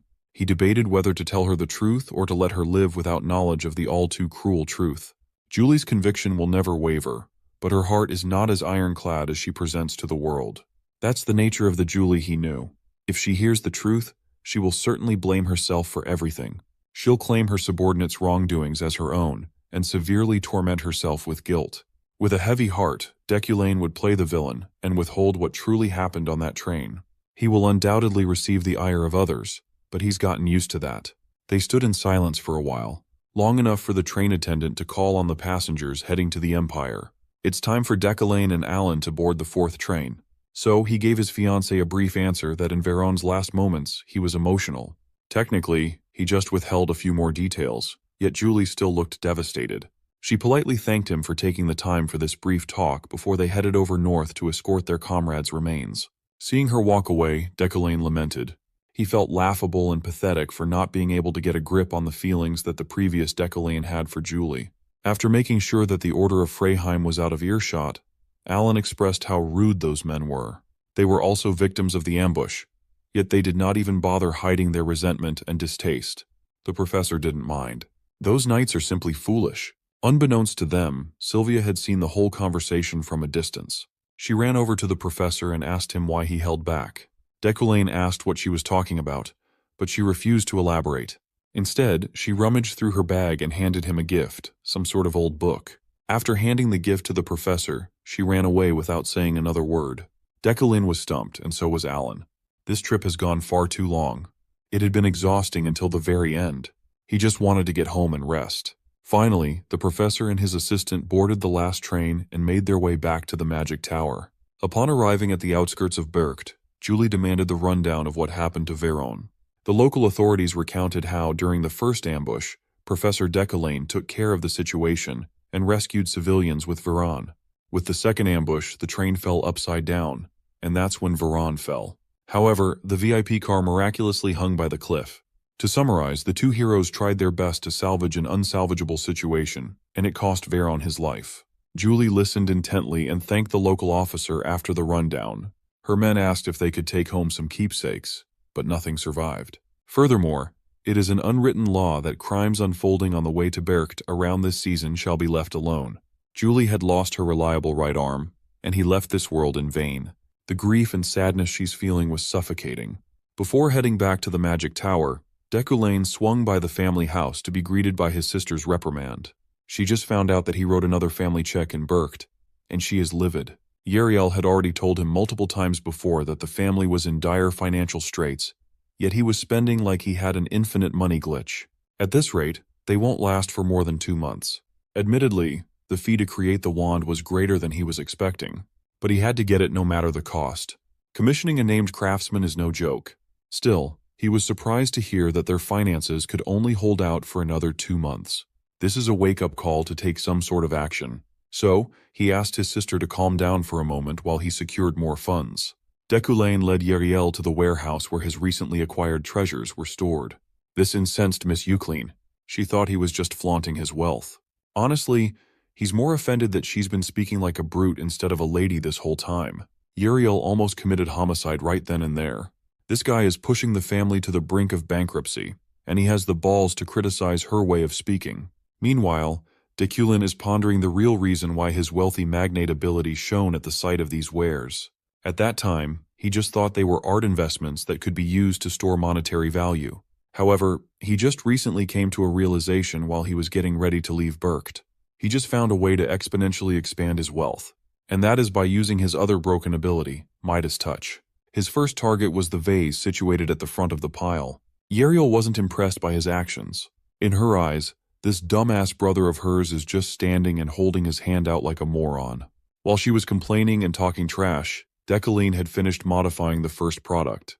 The next step is calling for an appraiser and putting the items back up for auction once more. Anyone with half a brain would think of him as insane. Selling antiques just days after buying them when you're supposed to hold on to them for an extended period of time is a surefire way to lose money. At this point, the items won't even go for half the price he paid for. Ignoring her complaints, he ordered Roy the butler to call an appraiser and get ready for transport. Looking at the new description of the vase of the Eastern Master Craftsman, its potential has been awakened. It now has the special effect of holding flowers that will never wilt. Additionally, said flowers will slowly transform, with each petal possessing varied effects ranging from mid to high-class fatigue recovery. He bought this vase for 2.5 million elne, but it had now turned into an item that he would have a hard time letting go. The transport team arrived fast, not even giving Yariel the time to yap and oppose the decision. In her perspective, this is just a dumb band-aid solution that will bankrupt them sooner or later. Absolutely tired of arguing with his sister, Deculain dismissed her concerns and got ready for work. Back in the University Magic Tower, the new Magic Exploration Club had established its own club room. Inside were 5 students of humble backgrounds playing cards in their downtime. One of them was Ephorine, who pushed her hand with a killer gaze. It was a full house with kings. Her clubmates were taken aback. When it comes to cards, she is practically unbeatable. She'll do anything to be exempt from cleaning duties for a whole week. The atmosphere in the club room was cozy and fun. The students without noble backgrounds finally have a place for themselves. Sometimes Ephorine wonders if she's dreaming. She came from a disgraced baron family. She could not even afford to go to the academy. Ever since she entered the tower, she received constant hate. The ire of a noble student was one thing, but even most professors did not take kindly to her either. There were a lot of incidents that pushed her to the limit, even risking expulsion. To think that everything would pass and she would be able to have mundane fun with friends is simply bliss. Out of nowhere, she joyfully expressed how much she loved this ordinary magic exploration club they built.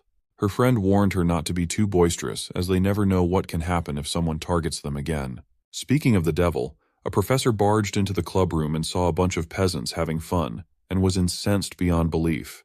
A student who looks like he's cosplaying as Deculain and failing snitched on the low-class commoners, taking up space in the magic tower and doing pointless poor people activities. Ephorine immediately recognized Professor Relin and that bastard Beck. These two are notorious for making an issue out of everything concerning commoners. Professor Relin looked at the ordinary Magic Exploration Club signage and was utterly offended for no reason. Though this isn't exactly a welcomed visit, Ephorine and the gang had already expected something of this sort to happen. They need to handle this slob honorably. So, she stood her ground and calmly explained that they were granted permission to create an official club. Professor Relin was beside himself. He knows no one who would co-sign such a stupid poor people club to be formed in the prestigious Magic Tower. Then, he recognized Ephorine as the lowlife from the Sylvia trial a few days back. Every time these so-called professors call her a lowlife, Ephorine gets closer to retaliating. Sensing her glaring eyes, Professor Relin found an excuse to label her an arrogant brat, begging to be punished. Julia knows her friend well, so she tries to make Ephorine avert her vindictive gaze to no avail. Meanwhile, the bitch-ass rat Beck is laughing at the peasants being reprimanded. Relin demanded to know who the hell would sponsor such an outrageous club as the man in question made his way to the room. Ephorine was the first one to notice who had just arrived. Meanwhile, the clueless pig, Relin, was still yapping and getting his disgusting spit everywhere. Professor Deculain arrived just in time to tower over the elitist professor and claimed that he was the one who co-signed the new club. He exerted horrific amounts of pressure on the pig and asked if there was a problem with him allowing a new student organization. His presence relieved the other students, but Ephorine still felt wary of the man. Relin felt his blood run cold in the presence of the awe-striking head professor. Deculain continued to press the plump bastard about the issue, for he had heard the demeaning demands from across the hall. The slick professor escaped home after getting harassed by his sister, and trouble kept chasing him all the way to work. He is not in the mood to argue with short-sighted people today, so he just lets his aura do the talking. He watched as Relin squirmed and thought of a way out. The plump bastard's attitude made a 180-degree turn, transforming into the kindest-looking educator and claiming that the clubroom was too empty. He claimed that the mages of the Imperial University's Magic Tower needed better equipment and furniture, which was why he had been enraged earlier. He just lost his temper because the precious students weren't getting the resources they deserved. So, he volunteered to take responsibility for changing that and furnishing the clubroom himself. Deculain just let the fat bastard dig his way out of trouble and repent. Now he has to grit his class's teeth and help the Commoners Club. On the way out, Deculain side-eyed the snitch student, Beck, and offhandedly commented that those akin to cockroaches will always act like one. After basically calling the kid a cockroach, he made his way to his office. Beck, the brat, did not take that harsh but true comment too kindly. Later that day, Professor Decoulain conducted his first lesson since his return from Bercht. It had been a while since the students had had the privilege of listening to him. Among the crowd, Silva was lost in thought. Her classmates were whispering about the train incident that appeared in the Wizard Journal. The image of the whole train floating in the air was front and center. Everyone was wondering if Professor Decoulain would regale them with the story of what happened. The old Decoulain might have bragged, but the new Decoulain is all business. With a telekinetically controlled chalk in the air, he began his lecture. The first topic for today is pure elements and magic interference. You see, as the name suggests, magic interference is the act of another mage interfering with another's power. Before they dive deep into the basic theory, Decoulain had devised a practical preliminary test. Alan entered the room carrying a box filled with some sort of mineral fragments. With a flick of his finger, the professor manipulated the fragments with telekinesis. He carefully sent each fragment floating in front of each student. Of course, the kids were equally baffled and amazed at such a high-level utilization of magic. Sylvia wasn't so easily entertained, and Ephraim was more curious than awed. The professor explained that these floating in front of them were magic stones that cost 3,000 elnay each. He won't cast any other spell other than telekinesis, and they must try interfering with that magic to take the stone. Those who succeed may keep the expensive material for themselves. At the mention of making money, Ephraim was hyped beyond comprehension. She's just like me, for real. She would have screamed and shouted if her friend wasn't there to knock her down a peg. Decoulain pretended that he didn't see such wild behavior, and he explained that blocking spells is just as critical as interfering with them.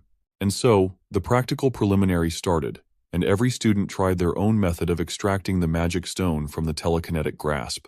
Silence filled the room as everyone was completely focused on their own stone. Decoulain was able to stop a train from free-falling last time, but it hasn't been long since he memorized beginner-level telekinesis. He intends to use this test as a form of practice to familiarize himself with finer controls. At the same time, he's curious if his telekinesis could hold up against 150 debutante mages. Not to mention, this place houses only the most talented prospects all over the Empire. Two in particular stand head and shoulders above everybody else. Ephraim was solely focused on getting that damned magic material. Her scholarship funds are almost drained, so this stone would supplement her wallet nicely. While she is laser-focused on the cash, Sylvia is focused on beating her. Decoulain's claim that Ephraim taught herself to overcome her own weakness still lingers in Sylvia's mind. Fueled by the desire to prove that she's no slouch, she refuses to lose. One is motivated by money, and the other is motivated by the desire to prove herself. Who will win? While the two were competing for first place, the rest of the class was struggling a lot. Most of them are trembling and feeling the pain of the spell keeping their grubby mana out. Alan praised his boss for not even faltering despite competing against 150 student mages. A lot of time had passed, and no one had succeeded in cracking his magic. Truthfully speaking, Decoulain is starting to feel the strain of keeping telekinesis up. He didn't know that his debutantes would put forth all their effort to the point of bleeding out their noses. Finally, he felt one of his magic stones crack away from its telekinetic shell. The first one to succeed was the golden prodigy Sylvia von Josephine Ilad. Upon accomplishing what everyone else was struggling with, she immediately turned her attention to Ephraim. Seeing that she was still in the process of trial and error, Sylvia smiled with confidence. Today she is the winner in this one-sided rivalry. Suddenly, the professor's towering figure moved to her desk. Decoulain personally congratulated her for claiming first place. He already predicted that Sylvia could do it sooner or later. The question is whether anyone else would be able to interfere with his control. Just as he was about to call off the practical on account of everyone's inadequacy, he was surprised to sense another one succeeding. The bright green light attracted his and Sylvia's attention.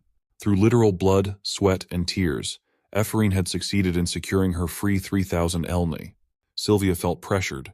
There were only a few seconds of difference between their clear time. She can't be complacent. Meanwhile, the rest of the class looked like they were collectively shitting their pants, but their magic stones were unassailable. Some threw up on their desks, some bled profusely, and most of them passed out from exhaustion before Decoulain announced the game over. He called his failures pathetic for not even making his stones budge. He urged them to take a break and clean up the stinking mess thoroughly. The students gathered themselves as best as they could and followed the professor's instructions. Julia asked Ephraim how she succeeded when everyone else aside from Sylvia lost their dignity and almost lost their lives for a simple practical. Admittedly, Ephraim almost failed too. She was just fortunate to have an epiphany in the middle of the process. She does not know much about telekinesis, but when she tries breaking through Deculine's magic, she feels like she has broken through something tangible. A few meters away, Sylvia's mind is going a mile a minute. She simply cannot accept that the one who ranked at the bottom of the previous exam caught up to her pace so quickly. She knows for sure that no special considerations were given to the girl. She suspected that the rumors about Deculine teaching the commoner girl in private after work sessions were true. If that's the case, then Deculine must have lied to her back in Berkt. She simply cannot fathom what the half-wit commoner has that she doesn't. The prodigious young lady of Illade had the gall to call Ephraim arrogant without looking at herself in the mirror. After all the puke and blood were cleaned up, the debutantes returned to their seats in better shape. In that warm-up practical, everyone tried their best to perform magic interference, but missed out on the easiest way to stop his telekinesis. The two people who were successful might have an idea of what he's talking about. The method is hidden in the mana. Instead of the spell itself, one must interfere with the opposing mana. Unlike the commonly known methods that consist of blocking the demonstrated magic, mana interference is all about understanding the specific spell and disrupting the flow of mana. It sounds simple on paper, but there's a glaring reason why this method is not universally utilized. It has a big limitation. Mana interference only works if the user knows a lot of magic circle formulas by heart. You can only interfere with mana on magic that you know intimately. It is not a practical way in the heat of combat. In most workable situations, barriers are simpler and faster to use for defense. A solid block can be followed up by an effective counter. However, the professor intends to use this semester to properly hammer in the concept of mana interference into their bones. No pain, no gain. First, he gave them the crux of the technique itself. One must figure out a wide array of magic circle central circuits. These central circuits are formed based on the type of magic used, be it destructive or supportive. It also factors in what elements are being used. In other words, figuring out what central circuit the opponent is using at any given time would give them a free pass for interference. Once they familiarize themselves with this concept, the more complex magic interference should become easier. With that in mind, today's lecture will be focused on the central circuitry of commonly used magic circles. To demonstrate, Deculine displayed the magic circle of the spell called Stormblade All, a destructive type of magic with a circuit that combusts from the inside out. He moved on to demonstrating support magic, and so on and so forth.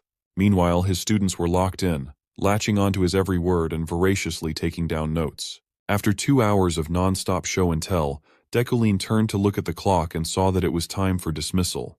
There's still a little more content they haven't covered. But time is up. The debutantes simply wasted too much time on the practical earlier, plus the cleanup that ensued after. For now, they must rest and absorb what they have learned. Midterm examinations are coming up, and he will conduct an open practical before that. He warned everyone to study hard and commit to what they learned to heart, for it will be important down the line. He bade his students farewell and left. He's not one to linger when the time to clock out arrives. He's not doing overtime without getting paid. Oddly enough, his class hates it when Deculine ends his lectures on time. To them, it feels like being stopped halfway through a good poop session. As usual, Julia barely absorbed any of what the professor imparted, and Ephraim was lost in thought. Today, the wild commoner girl felt closer than ever to a huge epiphany. It's difficult to put into words, but she felt significant progress in her magic. She was having a nice day up until the snitch from earlier came to seek some more trouble. Beck, the ugly rat trying to cosplay as Deculine, did not even hide his disdain for the peasants. This time, the girls are not opposed to barking back at the moron. Beck had been all up in their business lately. He even brought Professor Relin in just to cause trouble the other time. He's simply a jackass getting overshadowed by commoners. It infuriates him that low-class people are doing so much better than him in class. Today, Ephraim is in a good mood, so she doesn't want to sully it by stooping down to the rat's level. That's what she was thinking before Beck brought up her family. He asked where she got the resources to bribe the professor to favor her when her house didn't have a penny to their name. This time, she's rearing to bust some ass and tear some smug noble's face off. Beck continued his provocations, bringing up the rumors about Ephraim's private lessons with Professor Deculine after hours. Naturally, she vehemently denied such scandalous allegations. Not far from the commotion, Sylvia was listening intently. If the rumors are not true, Beck demands a proper explanation for how a half-wit who didn't even come from the academy managed to outpace everyone. The smug bastard reckoned that the professor must have felt pity and gave the poor girl the Mana Stone as a gift. Since she has no home, a broke-ass orphan with dead parents can only scrape by through miserable means. At this rate, if Beck says one more word, Ephraim might lose control and commit murder right then and there. Refusing to back down with an air of arrogance, Beck dared her to make a move. Sylvia watched even closer as the conflict rose to its climax. Ephraim would have torn through Beck's conceited face with her bare fist if Julia wasn't there to keep her level-headed. She reminded her friend that another punishment would essentially spell an end to her career before it even started. At this important junction, Ephraim remembered the professor's advice that mages should maintain a cold and calculating disposition at all times. So she tried her best to rear in the rage and stayed her hand. She smiled and thanked her friend for keeping her grounded. She was worked up, but she's okay now. Ephraim just goes a little crazy when trying to converse with idiots, so she apologizes and pretends as though Beck doesn't exist at all. She led the way and invited Julia to get something to eat in the cafeteria. From a few seats away, Sylvia quietly observed and re-evaluated Ephraim in her mind. Sure, the wild commoner girl managed to hold her temper, but that doesn't mean she's no longer pissed off. She really wants to teach that moron Beck a lesson he will never forget. Just as she was thinking of ways to deal with the elitist bastard out loud, she came across the golden prodigy, seemingly waiting for her to pass by an alleyway. Sylvia opened her mouth without a hint of conceit and asked if they could talk in private. Ephraim had no idea what this invitation to talk could possibly mean. She asked if Sylvia was trying to throw her hands again. Today is not the day for that, so if that's the case, she'll pass. Seeing how unreceptive she was, Sylvia just went ahead and asked her question of whether Ephraim was being tutored by Deculine outside of school hours. Of course, this allegation offended the commoner. She took it as another noble trying to pick a fight. The rumors don't even make sense. They have the worst student-professor relationship, so the secret tutorial allegations simply sound insulting. While Ephraim was fuming and rearing for a fight, Sylvia silently assessed her response. Upon seeing that the commoner was being genuine, she turned around to leave. Before going, she left Ephraim some relevant tidbits of information. As far as she knows, the professor hasn't stepped foot into a laboratory in 3 years. He hasn't returned once since Ephraim's father passed away. Blind as ever, the commoner took this info as confirmation that the scammer simply could not do anything right without her dad's help. He was a genius after all. Since Ephraim was so confident in her assessment, Sylvia asked if she knew that Deculine had been going to the lab every day for the past 3 months too. He cleaned the entire area, chose and hired an assistant, and even brought some new magical tools for research. That can only mean one thing, right? Ephraim was taken aback. Her mind immediately jumped to the worst-case scenario. Maybe the thief is going to extort her late father's research findings again. However, the scumbag Deculine everyone knew should not be capable of continuing such high-level studies himself. Still, this left her feeling an uneasy pit in her stomach. In front of Sylvia, she simply dismissed the matter altogether, projecting that this did not affect her one bit. Ephraim claimed that whatever the professor is trying to do in his lab is his business, and debutantes shouldn't pry. Sylvia could see through her act and hid her smile. After rattling her with an unexpected revelation and seeing her reaction, Sylvia bade Ephraim a dismissive farewell. The commoner was left to ponder the possibility of her father's legacy being exploited beyond his grave. Several days later, the continuation of the previous lecture commenced. The debutantes slowly petered out of the building and into the training field. Afterward, they neatly lined up under the sun for unknown reasons. None of them had a clue about what the professor was cooking up to require a class to take place outdoors. While everyone was wondering what was about to happen, Beck deliberately bumped into one of Ephraim's commoner buddies, making sure to knock her hard. This time, Ephraim was the one who had to rein Julia in to be the bigger person and let the offense go. A moment later, a calm and commanding voice demanded silence so he could start the lecture properly. As Professor Deculine mentioned before, today will be the last practical before the official midterm exams.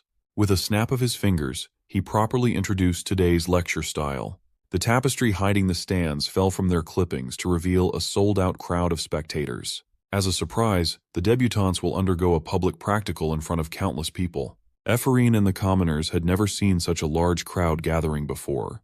Deculine elaborated that the students will all demonstrate magic combat in front of all these watchful gazes. Using whatever magic they can manifest in their arsenal, the debutantes will fight each other.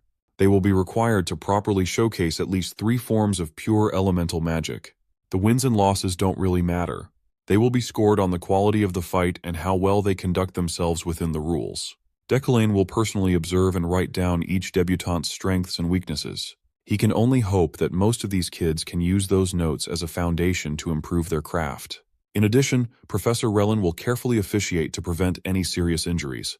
With such a capable mage watching, they are free to go all out without restrictions in place. Without further ado, Deculain kicked the public practical off with the first matchup. He called on to a random kid, Eurozan, and asked the flustered debutante who he wanted to go up against in the ring. The random kid picked another random nameless kid, and the two inched their way to the stage for everyone to ogle. Finally, the inconsequential first fight began as soon as the professor gave the green light. The fights came one after the other. The magic matches were high quality and progressed quite smoothly. These debutantes might pale in comparison to real geniuses, but these kids have their own respectable talents. On the sidelines, the professors pay close attention to the stage for officiating and scoring. At first, some of the students were moving quite awkwardly due to their unfamiliarity with real battles. However, their inexperience forced them to focus more on their magic usage. A few bouts in, a massive explosion nearly vaporized the arena with devastating heat. Sylvia was simply in another stratosphere compared to her peers. Beck and his goon buddies laughed on the sidelines. They've been obnoxiously reacting to every commoner on the losing side of the duels. Beck suggested that those who were lost should quit magic and clean his garden instead. Ephorine is keeping an eye on these cruel bastards. They've been deliberately speaking at high volumes without fear of retaliation at all. As one of her commoner friends stepped out of the arena with a limp after a decisive defeat, Ephorine offered some upbeat and comforting words. Finally, Professor Deculain called on a familiar name to step up to the plate. The rat, Beck. Upon being prompted to pick his opponent, the kid smugly smiled and scanned the debutante lineup. Without hesitation, he pointed at Ephorine and chose her to be his duel partner. Instead of feeling fear and uneasiness, she felt tranquil. Truth be told, this is the best case for her. Now that she's about to face off the kid who's been terrorizing her friend group non-stop, she cannot wait to tear him apart and get good grades from it. Before officially starting, Beck hurled some trash talk in her direction. He joked that there's no one here who can secretly tutor her now to get the dub. He's still clinging to that weak-ass rumor. Ephorine could not help but start to think that talking shit must be what passes as basic manners for spoiled nobles. Then, she hit him where it hurts. Ephorine called Beck out for trying to copy Deculain's style and failing miserably. Upon being called out in front of countless people, the kid squirmed with discomfort. Without giving him a chance to recover his composure, Ephorine activated her first spell, shining a green light across the entire arena. She intends to show Beck that his whack fashion matches his lame magic. With the thick air of animosity between the two, the next practical duel had commenced. Beck summoned a bright light magic circled in his palm and quipped that he'd help Ephorine meet her parents in the afterlife. She was a tad too slow to properly block, parry, or counter the fast attack. It sent her hurtling back to her corner. After knocking her down the floor, Beck continued his assault to keep her down there. With a cocky grin, he reveled at his own domineering show of strength in front of the crowd. He loved the cheering. This could have gone on forever, and he would have loved every second of it. But the reality has something gloomier planned for the brat. Despite all his efforts to take her down by force, it looked like the commoner girl was entirely unharmed. After coming to the magic tower, she's been pondering about this old saying she had heard before. A good beating perfectly suits a noble. Truer words have never been spoken. Using her own magic circle, Ephorine summoned some sort of gooey green slime life form stampeding towards Beck. The slime eventually took the form of a fist and sent the Deculain cosplayer up to the stratosphere with a single punch. When Beck landed back on the ground, he was crying and traumatized. Someone better check his underwear for some yellow. Maybe there's also some brown in there. Ephorine would not miss this chance to gloat and bask in victory while towering over the defeated rat. Even after the announcement of Ephorine's dub, the bitter Beck believed that she had just gotten a lucky hit. Deculain was actually quite annoyed as the last bout finished too quickly because some idiotic miscreant couldn't hold his ground. It would be a shame if they didn't give the spectators a proper show of appreciation for their attendance. Overhearing his complaints, Ephorine volunteered for one more chance to go up and fight. She needed to use 3 kinds of pure elemental magic to pass the practical, yet she had only used one thus far. Her opponent was so weak that she could not even show her true capabilities without going overboard. What she said made sense. She's clearly strong, but the criteria would fail her simply because of an inadequate opponent. So, the professor caved in and gave Ephraim a pass to challenge another person for a do-over. Without hesitation, she raised her hand and pointed at Deculain. With a confident smile plastered in her place, she loudly announced an unprecedented challenge for the professor. She already defeated the cosplayer. It's time to fight the real thing.